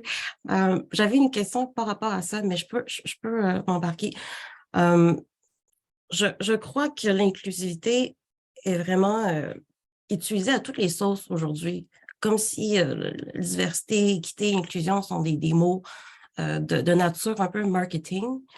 Mais pour répondre à la question de l'inclusivité dans ce contexte, je crois que avec tout l'investissement sur l'immigration francophone au Canada, il faut faire attention à comprendre aussi les dynamiques politiques dans ce contexte. J'ai toujours l'impression, en fait, c'est une impression personnelle que beaucoup de communautés diverses noires au Canada qui arrivent comme nouveaux arrivants ou qui sont des immigrants sont un peu exploités ou utilisés comme des faits statistiques pour pacifier justement les politiques linguistiques. Donc, il faut faire attention, voir comment approcher les communautés noires sans vouloir utiliser à des fins de statistiques pour justement atteindre une cible qui est d'un agenda politique. En fait, oui, il y a un agenda politique derrière ça qui bénéficie tout le monde, mais il faut faire attention à comment on approche ces communautés. Moi, je ne peux pas parler au nom des communautés noires parce que c'est tellement diversifié, voilà, de plusieurs origines, de plusieurs contextes, plusieurs histoires aussi, donc c'est très contextuel. Ça, c'est ma piste de réflexion là-dessus. Et puis, il y a aussi le professeur Leila Sarr de l'Université Moncton qui travaille beaucoup là-dessus. Donc, ça pourrait être une piste de réflexion. J'avais plutôt une question par rapport au style d'écriture. J'ai fini le livre en fin de semaine. Je voulais vraiment partager des commentaires. J'aime beaucoup le style d'écriture du livre. C'est vraiment drôle, mais c'est vraiment très, très puissant aussi. C'est émotionnellement ardu par bout. Et je voulais demander une question plutôt intersectionnelle à Marie et à Guy. Comment vous concevez le terme de marginalité versus minorité? J'ai un peu de la difficulté à comprendre la différence entre les deux et comment vous approchez ces termes-là, parce que tantôt vous parlez de votre nouveau livre, Guy, sur la marginalisation économique. Le terme marginalité et minorité sont vraiment utilisés de façon interchangeable au Canada, du moins, mais plutôt très précis et concis dans le monde anglophone. Donc, pouvez-vous partager quelques pistes là-dessus? Merci. Ben, Marie, si tu veux, je peux commencer. Je crois qu'il y a, en tout cas, la façon dont je perçois la chose est, il y a quand même une distinction entre les deux dans le sens où les minorités, on a tendance à parler des minorités visibles, que ce soit les personnes racisées, que ce soit des femmes, ou on a ce concept de minorité. Donc, la minorité s'exprime vraiment à travers le nombre.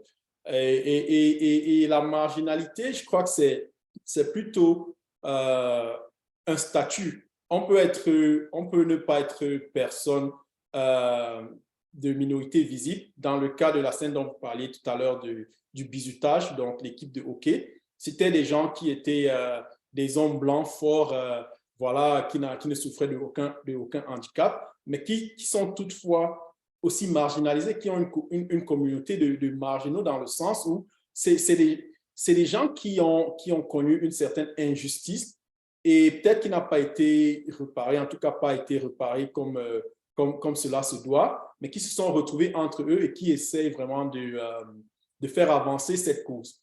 Donc, voilà, ils vivent peut-être pas qu'ils vivent à la marge de la société, mais en tout cas, leur cause n'est pas, comme on dirait en anglais, mainstream. Donc, c'est un peu comme ça que je conçois le concept de marginalité. Alors que le concept de minorité a beaucoup de connotations, comme je le disais tantôt, politiques, qui a souvent été défini voilà, par les politiques, que ce soit les minorités visibles, que ce soit les minorités linguistiques. Ça a aussi un aspect quantitatif, alors que je perçois le côté marginalité plus par son aspect qualitatif. Je ne sais pas si ça éclaire un peu la différence, en tout cas de mon point de vue.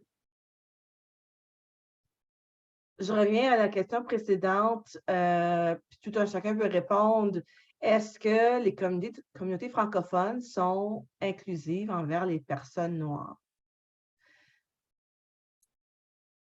Est-ce que les personnes noires francophones ont autant accès aux emplois, aux postes d'influence en politique, en religion, en santé, en éducation, les places qu'on convoite, qu'on respecte? Est-ce qu'à part égale, à qualité égale, à compétence égale, est-ce que le noir francophone a autant de chances que la personne francophone de souche à monter les échelons de la société francophone minoritaire?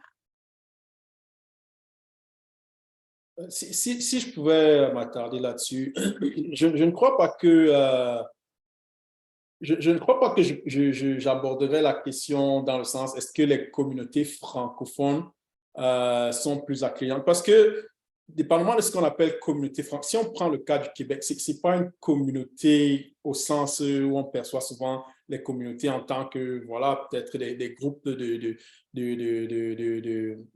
taille peut-être pas très grande, mais c'est quand même toute une province, c'est toute une population. Est-ce que c'est ça qu'on entend par communauté? Ou si on prend dans le cadre de l'Alberta, où on a une petite communauté francophone, est-ce que c'est de ça qu'on parle quand on parle de communauté? Mais je crois qu'il ne faudrait pas oublier que l'ascension, c'est au sein de tout. Si on prend le cas d'une province, c'est toute la province, c'est tout le pays. Est-ce qu'il y a des mécanismes en place qui enlèvent les barrières pour que ce soit les immigrants francophones ou bien les personnes de couleur en général, les noirs en général, ou pour tout immigrant? C'est ça la question, parce qu'il y a des choses que la communauté ne peut pas faire. Il y a des barrières que la communauté ne peut pas enlever. Je me souviens, pendant la période de COVID, par exemple, il y a beaucoup de personnes qui arrivent ici, pas forcément des Noirs, mais beaucoup de personnes qui arrivent, qui ont étudié médecine, par exemple, qui n'arrivent pas à exercer dans le milieu médical. Et pendant la période de COVID, les médecins se plaignaient qu'ils n'arrivaient plus à tenir le coup parce qu'ils étaient débordés. Et les gens qui avaient reçu une formation de médecin, qui ont travaillé comme médecin, mais qui ne peuvent pas exercer, ont fait la demande auprès du gouvernement de dire on aimerait aider dans cette situation de crise, même de manière bénévole, de manière gratuite, mais n'ont pas été écoutés. Donc ça, c'est un problème qui va au-delà de la simple communauté, que ce soit la communauté francophone ou toute autre communauté, mais qui va vraiment chercher le politique. Est-ce que le politique est prêt à éliminer les obstacles systémiques pour que tout le monde puisse contribuer de son plein potentiel? C'est sous cet aspect que je regarderai les choses. Maintenant, est-ce que j'ai une réponse à cela? Je ne sais pas. Je sais qu'il y a des efforts qui se font. Est-ce que c'est juste des efforts pour cocher la case? C'est au résultat qu'on jugera voilà, la qualité de ces efforts. Pour l'instant, on est en train d'observer. Bien, il y a un passage dans le livre quand on décide de nommer un directeur Et puis, quelqu'un dit, à quoi nous sert un directeur de diversité? Laissez-moi vous le dire, il sert à nous distraire. Comme à chaque fois que nous essayons de faire valoir nos préoccupations comme noirs, comme minorités, on nous jette des miettes pour nous distraire, pour nous faire taire. Nous savons tous que les étudiants demandent un droit équitable à l'emploi. Pourquoi on a fait une histoire d'Africains? Pourquoi on a fait une histoire d'Africains où nous lance le monsieur Sekouba Koné, tel qu'un os qu'on lance à un chien, espérant qu'on se précipite dessus et qu'on oublie le véritable objectif de nos revendications. J'ai aimé tout ce passage-là. Ceux qui ont pu le livre, ça vaut la peine d'être lu parce que ça synthétise beaucoup d'idées, beaucoup d'idéologies par rapport à de la diversité et l'inclusion, par rapport à une tactique qui est utilisée très fréquemment à travers tous les gouvernements. Je suis sûre que dans l'Ouest canadien aussi, qu'on lance un os, qu'on lance un symbole. Ça peut être nommé un gouverneur général noir qu'on n'a jamais eu avant. Ça distrait tout le monde, mais en termes d'équité, on n'avance pas collectivement. Et puis, c'est un mécanisme qui est souvent utilisé. J'ai aimé qu'on en a parlé dans le livre en termes d'équité véritable. Pour répondre un peu à la question avant de Mme Fanny, c'est que les personnes marginalisées, si je ferais une différence, puis j'invente, c'est qu'être une minorité, ça peut être linguistique, ça peut être avoir les cheveux lisses versus foncés. Il y a beaucoup de façons de voir le terme minorité géographique, mais ceux qui sont marginalisés n'ont pas leurs droits, en anglais, enshrined, mis en place de manière permanente. Donc, je dirais que ceux qui sont marginalisés n'ont pas encore acquis l'équité. Tandis qu'en tant que francophone, par exemple, j'ai le droit de demander des services francophones, bon, là où le nombre le mérite. Si je ne l'ai pas, je peux aller en cours, je vais gagner quelque chose. Mais je peux me faire discriminer racialement, systématiquement au travail ou autre, dans les services médicaux, services d'éducation, et je n'ai pas nécessairement une loi qui me protège expressément ou que j'ai accès à l'équité aussi facilement que si c'est arrivé à cause de ma langue. Donc, ça, c'est ma différence personnelle, mais tout un chacun peut prendre sa définition à elle. Question pour Marie, est-ce que le soutien des organismes est-ce que le soutien des organismes de financement canadiens à destination des maisons d'édition a évolué pour tenir compte des enjeux contemporains, donc les menaces diverses de la langue au Canada? Si oui, dans quel sens? Oui, je pense que le soutien est là depuis, il est assez constant depuis de nombreuses années. Bon, je dois avouer que je viens de prendre le poste de direction, donc j'ai encore de la recherche à faire là-dessus. Mais en tout cas, notre subvention de base, elle est encore valable jusqu'à l'année prochaine. Donc, en espérant que le montant sera, on espère, augmenter. Mais en tout cas, à chaque fois, on est représenté par un organisme national qui eux, vont à des rencontres avec le gouvernement, etc. Donc, en tout cas, on espère toujours que ce sera augmenté. Et puis, c'est sûr qu'il y a, au-delà des menaces sur la langue, etc., il y a d'autres enjeux économiques aussi qui nous arrivent là, notamment avec la raréfaction du papier. Donc, le coût du papier a augmenté. Donc, c'est sûr qu'il y a différents enjeux qu'il faudra prendre en compte au niveau du soutien pour les mois et les années à venir. Ouais.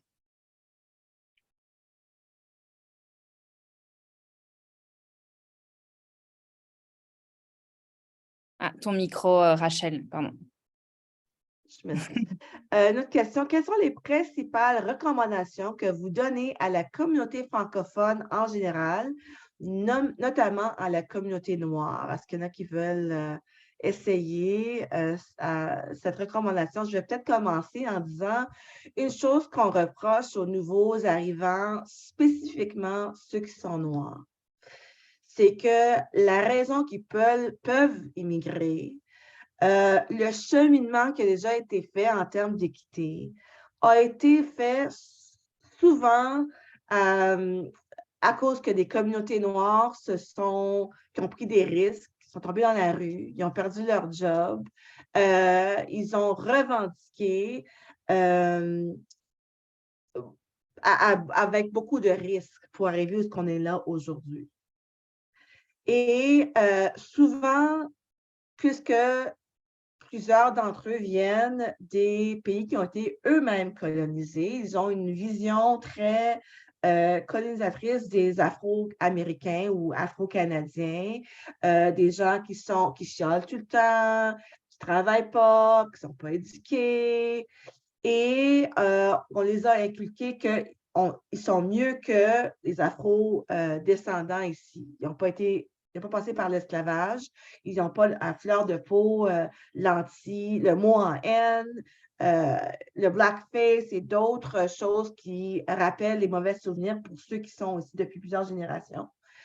Et puis, il y a comme un fossé qui se passe. Puis en partie, je pense que le fossé est là parce qu'ils ne sont pas éduqués sur le cheminement que la communauté a fait pour se rendre au point où on est aujourd'hui, où on peut vous accueillir, où vous avez des services qui vous accueillent, qui sont adaptés au contexte culturel, des forums qui sont là pour, on va dire le mois sur les Noirs, des forums qui sont créés pour que l'art soit célébré et même montré en public. Donc, à force de mal comprendre, ça nourrit un fossé. Puis plus on s'éduque, plus on devient plus solidaire avec les causes. J'ai un ami spécifiquement qui est immigrant d'un pays francophone africain, ça fait plus que 10 ans qu'il est ici, mais c'est après George Floyd qu'il a allumé sur les écrits de W.E.B. Du Bois. Ça fait 100 ans qu'il écrit un livre sur les doubles... C'est quoi la double identité des Afro-Américains? Il y a ce qu'on pense et ce qu'on dit, et souvent, c'est deux choses différentes parce qu'on doit protéger ses acquis, son emploi, ses opportunités futures devant la communauté dominante qui souvent n'aime pas se faire dire des vérités qui dérangent. Et il apprend ça aujourd'hui, puis il apprend à comprendre et mieux admirer ceux qui sont venus avant lui. Ça a pris beaucoup de temps, mais il est rendu là pour dire « Ah, ils avaient raison quand ils ont parlé que des affaires qu'on pense que c'est fou, là, les dires de Malcolm X et de la fin de la vie de Martin Luther King, on les peint comme étant des fous, mais quand on compare, on comprend que les concepts dont ils parlent sont toujours avec nous, aujourd'hui, pas seulement aux États-Unis, mais au Canada. Donc, les recommandations que moi, je suggère, c'est de comprendre plus la communauté d'accueil et de ne pas attendre qu'un des vôtres se fasse tuer par un policier pour dire « Ah, maintenant, je comprends c'est quoi d'être noir en Amérique et maintenant, je me joins aux causes des Afro-Canadiens. » Attends pas que ça arrive à ta communauté pour te rallier. Commence à comprendre dès le début. Autre question, commentaire, je laisse l'auteur répondre aussi à la question. Qu'est-ce que vous recommandez aux communautés francophones et noires? Ben, je crois que tu en as assez dit. Moi, je dirais quand même que ça rejoint aussi un peu ton idée, mais j'irais dans le sens plus où j'ai toujours cette image que j'aime décrire. C'est si on se retrouve tous dans une pirogue et qu'on doit traverser un fleuve, un lac ou quoi que ce soit, si on ne pagaie pas, on a l'impression d'être un poids mort, right? D'être un poids, d'être un fardeau. Et ceux qui sont dans la pirogue, même s'ils ne le disent pas, auront envie de vous jeter à la mer pour avancer. Parce que non seulement tu ne rames pas, mais tu augmentes le poids de la pirogue, tu augmentes le fardeau.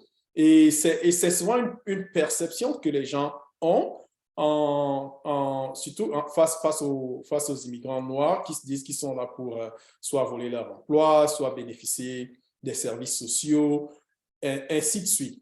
Souvent, c'est dû à l'ignorance parce qu'ils ne voient pas à quel point on rame.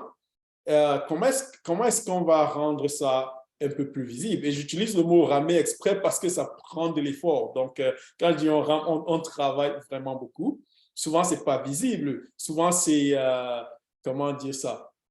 Je ne voudrais pas dire que c'est dégradant, mais les gens ne contribuent pas à leur plein potentiel, mais ils font des efforts énormes. Beaucoup de gens ne se rendent pas compte que la société fonctionne en grande partie à cause de ces efforts invisibles, des gens qui vont fournir les étagères pendant que tout le monde dort. Donc, quand on se lève le matin, on va acheter ces marchandises à l'épicerie, elles n'apparaissent pas par accident là-bas. Il y a des gens qui le font. En général, ces gens sont issus des milieux minoritaires, des communautés immigrantes.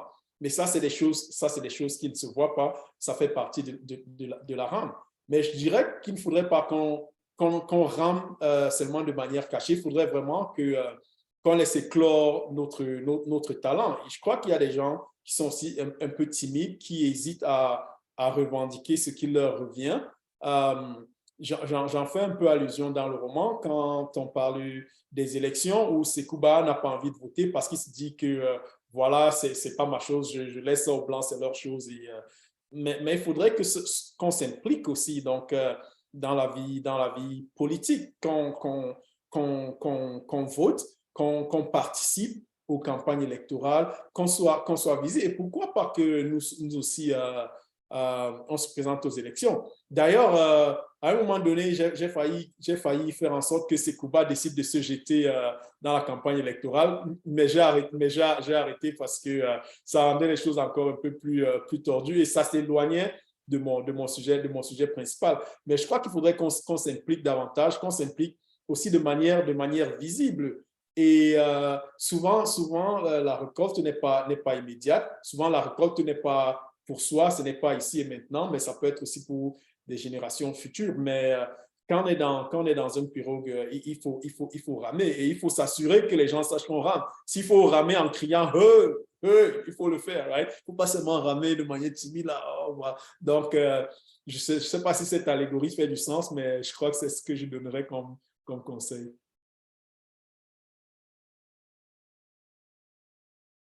J'ai mis une question dans le chat. Sentez-vous à l'aise d'y répondre à vive voix ou dans le chat? Et est-ce qu'il y a un passage, pour ceux qui ont lu le livre, est-ce qu'il y avait un passage particulier qui a retenu votre attention ou qui vous a poussé à réfléchir? Puis j'ouvre Marie aussi, que vous avez peut-être lu, j'espère que vous avez lu. Est-ce qu'il y avait un passage qui vous a fait poser des questions? Et avez-vous appris quelque chose en lisant le roman? J'ouvre ça à tout le monde, tous les participants. Et Marie, je vous laisse commencer. Oui, tout à fait. Moi, c'est la fin qui m'a beaucoup touchée, là, avec le discours de... C'est le poutre, hein, non? Je ne sais plus. Le pitre. Oh, pas le poutre, le pitre. Oui, mais par exemple, là, il dit, c'est un... Je vais lire un petit bout là. Nous nous côtoyons, mais nous ne nous fréquentons pas. Derrière les sourires courtois, c'est en chien de faïence qu'on se regarde quand on se rencontre. Les Africains d'un côté, nous de l'autre, prêts à chacun à se ruer vers un butin virtuel, illusoire. Nous craignons d'être démunis par l'autre. On se jette des pots de banane sous les pieds, on se pointe du doigt, on se calomnie, on s'accuse. En portant mes yeux sur Candace, donc c'était le bébé, hein. Je me suis demandé ce qui me faisait courir. Je me suis demandé ce que nous laisserons après nous quand nous n'avons qu'une hâte, celle de nous emparer de tout, quand bien même nous prêchons le contraire. Alors, donc, tout ce passage-là, je trouve que de ce que j'ai retenu, moi, c'était un peu, pour moi, c'était ma petite morale de toute l'histoire. C'est que de manière générale, malgré les différences, etc., je pense que lui s'était rendu compte que c'est très important d'aller vers l'autre et d'avoir un dialogue vraiment authentique et de pas commencer à penser « Ah voilà, l'autre est comme ça, nanana ». Enfin, de manière générale, je pense qu'on a tout intérêt dans nos relations en tant qu'humains là, de vraiment aller avec authenticité et sincérité oui, vers l'autre. Voilà, c'était ça ma petite contribution. Est-ce que d'autres participants veulent ajouter à ceux qui ont appris ou un passage qui les ont marqués? Je ne vois pas de main levée.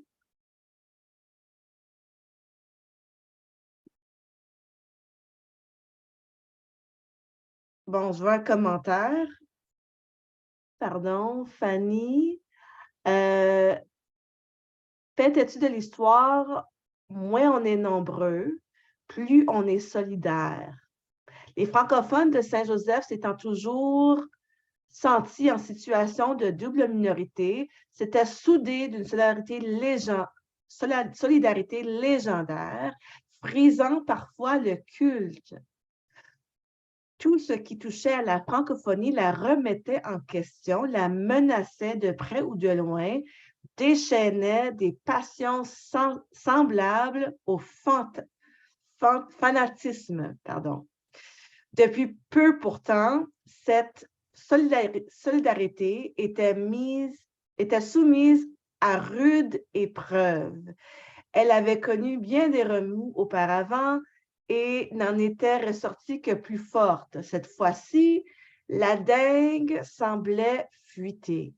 Le pitre était francophone. Il savait leur fierté et leur orgueil. Il espérait flatter cette fierté, émerveiller ce sursaut d'orgueil. Après tout, il était l'un des leurs. Dans chaque famille, il y a des dysfonctionnements. Merci, Madame Fanny. Je me souviens de ce passage-là et effectivement que c'est plus facile d'être solidaire quand on est un petit groupe. Je vais revenir sur ce. S'il y a d'autres commentaires, vous pouvez lever la main ou ajouter dans le chat. Vous avez parlé, M. Guy, de l'idée de Sekouba qui se lance en politique. Tissons un peu ça juste pour y penser. S'il se lançait dans la course, est-ce que tous les francophones racisés se rallieraient derrière lui nécessairement? Que pensez-vous?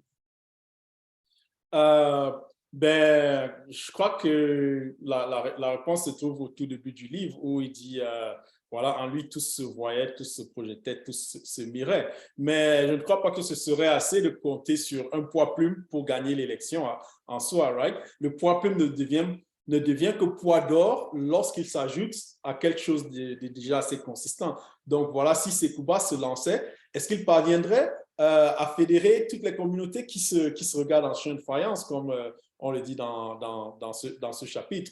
Donc, c'était ça le véritable défi. Est-ce qu'il allait se poser comme fédérateur? Voilà, je suis là, je me lance. Il y a M. Le Pitre qui souvent apparaît comme un épouvantail, ou alors moi j'apporte une alternative. Est-ce que vous allez me rallier? Est-ce qu'il était aussi capable de transcender juste le cadre de la francophonie et aller chercher les voix aussi dans d'autres communautés linguistiques, comme dans la communauté Punjabi, par exemple? Donc, ça, c'était les défis et comment est-ce qu'il le ferait? Et ouais, on aurait peut-être trouvé des mécanismes pour y parvenir, mais ça, ce serait les véritables défis au lieu de s'attarder tout simplement à la petite communauté qui, d'office, se voyait en lui. Donc, s'il se présentait, c'est eux, donc, naturellement, qui se présentaient aux élections. Mais ce n'est pas assez pour gagner une élection. Comment est-ce que je vais conquérir cet électorat qui est divers? Et ça revient encore au conseil que je donnais. Il faut qu'on s'implique. Donc, pour que Sekouba puisse aller gagner ses votes, d'ailleurs, on le voit pendant le débat entre M. Dipak et M. Le Pitre, tous essaient de convaincre les membres de la communauté qu'ils sont bien des membres actifs de cette communauté, qu'ils apportent à cette communauté. Donc, qu'ils sont impliqués au sein de la vie communautaire. Il faut donc qu'on trouve le moyen de s'impliquer au sein de la communauté de manière visible. est-ce que dans votre roman fictif, le représentant politicien de la communauté de souche a besoin des votes ethniques pour gagner? Est-ce qu'ils sont plus que 50% dans le fond et que c'est juste, c'est un nice to have, comme on dit en anglais, c'est un extra, mais c'est pas obligatoire ou comment est-ce que vous voyez ça? Par rapport au roman? Non, mais je crois que par rapport au roman, les forces sont plus ou moins égales. Donc c'est pour ça qu'on a le poids plume, poids d'or. Je ne sais pas si vous avez déjà vu, souvent c'est dans les dessins animés ou quoi que ce soit, une voiture qui est au bord d'une falaise, qui est en équilibre et on a juste besoin d'un oiseau qui se pose pour que ça bascule dans la falaise ou alors que voilà, qu'on revienne de l'autre côté. Parce que les deux forces, justement, sont en équilibre et on a besoin d'un rien pour que ça bascule. Et c'est en ce moment, donc, voilà, la communauté franco-africaine pourrait faire basculer l'échéancier d'un côté comme de l'autre. Donc, il ne reste que 2 minutes de jasette avant qu'on passe à la clôture. Ceux qui doivent partir plus tôt, s'il vous plaît, répondez à l'évaluation de SurveyMonkey pour qu'on puisse avoir votre rétroaction pour l'événement qu'on fait aujourd'hui et des événements, ça va informer les événements futurs. Dernière question à répondre. Est-ce que, je vais voir quelle question je pourrais demander. Est-ce que vous pouvez connecter dans ceux qui nous écoutent, est-ce qu'il y a des passages que vous pouvez connecter à votre vécu, à votre ville, à votre région du Canada? Si vous voulez le partager, j'ouvre la porte à ça. En termes de famille dysfonctionnelle, j'ai un point que je voulais dire, c'est que pour les immigrants francophones, quand on arrive au Canada dans un milieu minoritaire, on choisit le côté francophone souvent parce que c'est plus facile. Parce qu'on a une chose de moins à apprendre, ce qui est la langue, et on peut commencer tout de suite. Mais avec le temps, surtout en milieu minoritaire, on devient bilingue par le fait qu'on est entouré par des anglophones. Il va falloir parler anglais pour aller à la bibliothèque, pour aller faire ses épiceries, etc. Donc, il arrive un moment où le francophone immigrant peut choisir dans quelle langue il va œuvrer, dans quel conseil scolaire il va mettre ses enfants, où est-ce qu'il va s'attacher. Puis, pour moi, l'enjeu du livre et l'enjeu de notre communauté francophone, notre grande famille francophone canadienne, surtout hors Québec, c'est que statistiquement, on stagne ou certains d'entre nous allons vers la louisianisation. C'est un terme qu'on utilise dans mon coin, dans ma génération, pour illustrer une communauté francophone qui s'estompe, qui s'assimile, qui disparaît, comme la Louisiane, qui est aujourd'hui anglophone presque uniquement. Et l'enjeu pour les francophones hors Québec, c'est que pour que nos communautés continuent à grandir, veut pas, ça passe par l'immigration. Ça passe par l'immigration francophone, puis on sait d'où ils viennent. Ils viennent des pays d'Afrique majoritairement. Donc, quand on ne les accueille pas bien, quand on ne les intègre pas bien, ces immigrants-là, ils peuvent finir par choisir l'autre bord. Puis l'enjeu pour nous, francophones, qui voulons continuer à éclore, c'est qu'il faut les garder, il faut les accueillir, il faut les écouter, il faut les intégrer, il faut faire de la place dans le mois L'Histoire des Noirs pour leur événement, parce que je pense que dans le livre, il parlait de choisir entre l'événement le festival de la canne à sucre, je crois. La canne à sucre, la cabane à sucre versus l'Histoire des Noirs. Il va falloir qu'on puisse conjuguer avec les deux si on veut continuer à agrandir nos communautés francophones. Donc, je laisse sur ce message-là. Je pense que il manque un commentaire. Elle a envie de lire de roman. Je vous encourage à le lire. Je vais laisser un mot de la fin à Guy, à Marie, avant de laisser Anouk nous revenir. Donc, un mot de la fin, Monsieur Guy. Un mot de la fin, tout simplement vous dire merci d'avoir organisé cet événement. Merci de nous avoir invités. Je trouve que ça tombe à pic quand on organise cet événement le dernier jour du mois de l'Histoire des Noirs, donc ça tombe quand même en février. Donc c'était très bien planifié, très bien fait. Je te félicite aussi personnellement pour avoir dirigé cette rencontre, avoir, comment dire, facilité cette rencontre. Je crois que c'est du très bon travail. Je dis aussi merci à Marie d'avoir participé avec moi. Et merci à tous ceux qui nous ont rejoints pour cette rencontre. Et j'espère qu'on aura l'occasion de se revoir, de se reparler une autre fois. Merci. Et Marie? Oui, ben merci aussi à tous. Merci à Guy Armel pour cette magnifique découverte. Et puis merci oui, à tous les participants. Et merci aussi à toi, Rachel, pour la qualité des échanges. J'étais voilà, agréablement surprise que c'était assez profond. Et puis, je voulais aussi dire, oui, Guy Armel, on attend ton prochain livre. Voilà. Du travail, du travail. Moi aussi, j'entends le prochain livre. Merci tout le monde d'être passé du temps avec nous. Merci à ceux qui ont osé lever la main, qui ont osé parler, qui ont mis un commentaire anonyme ou avec leur nom. Je vais passer le micro à Anouk qui va conclure. Bonjour, merci beaucoup. Moi aussi, c'est le temps de faire les remerciements. Rachel, c'était mené avec brio, c'est très apprécié. Tiens, je te ramène avec moi. Je fais des manipulations en même temps. J'ai beaucoup apprécié les références. On est allé chercher des statistiques, on est allé chercher des citations. J'ai beaucoup aimé notre petite bifurcation sur l'origine du mois de l'Histoire des Noirs. C'était très intéressant. Moi, j'ai beaucoup appris et j'ai beaucoup apprécié les commentaires et je suis certain que je parle pour la vaste majorité des gens. Et j'aimerais bien vérifier, donc merci de mettre votre évaluation que j'ai postée un peu plus haut. Je le remets.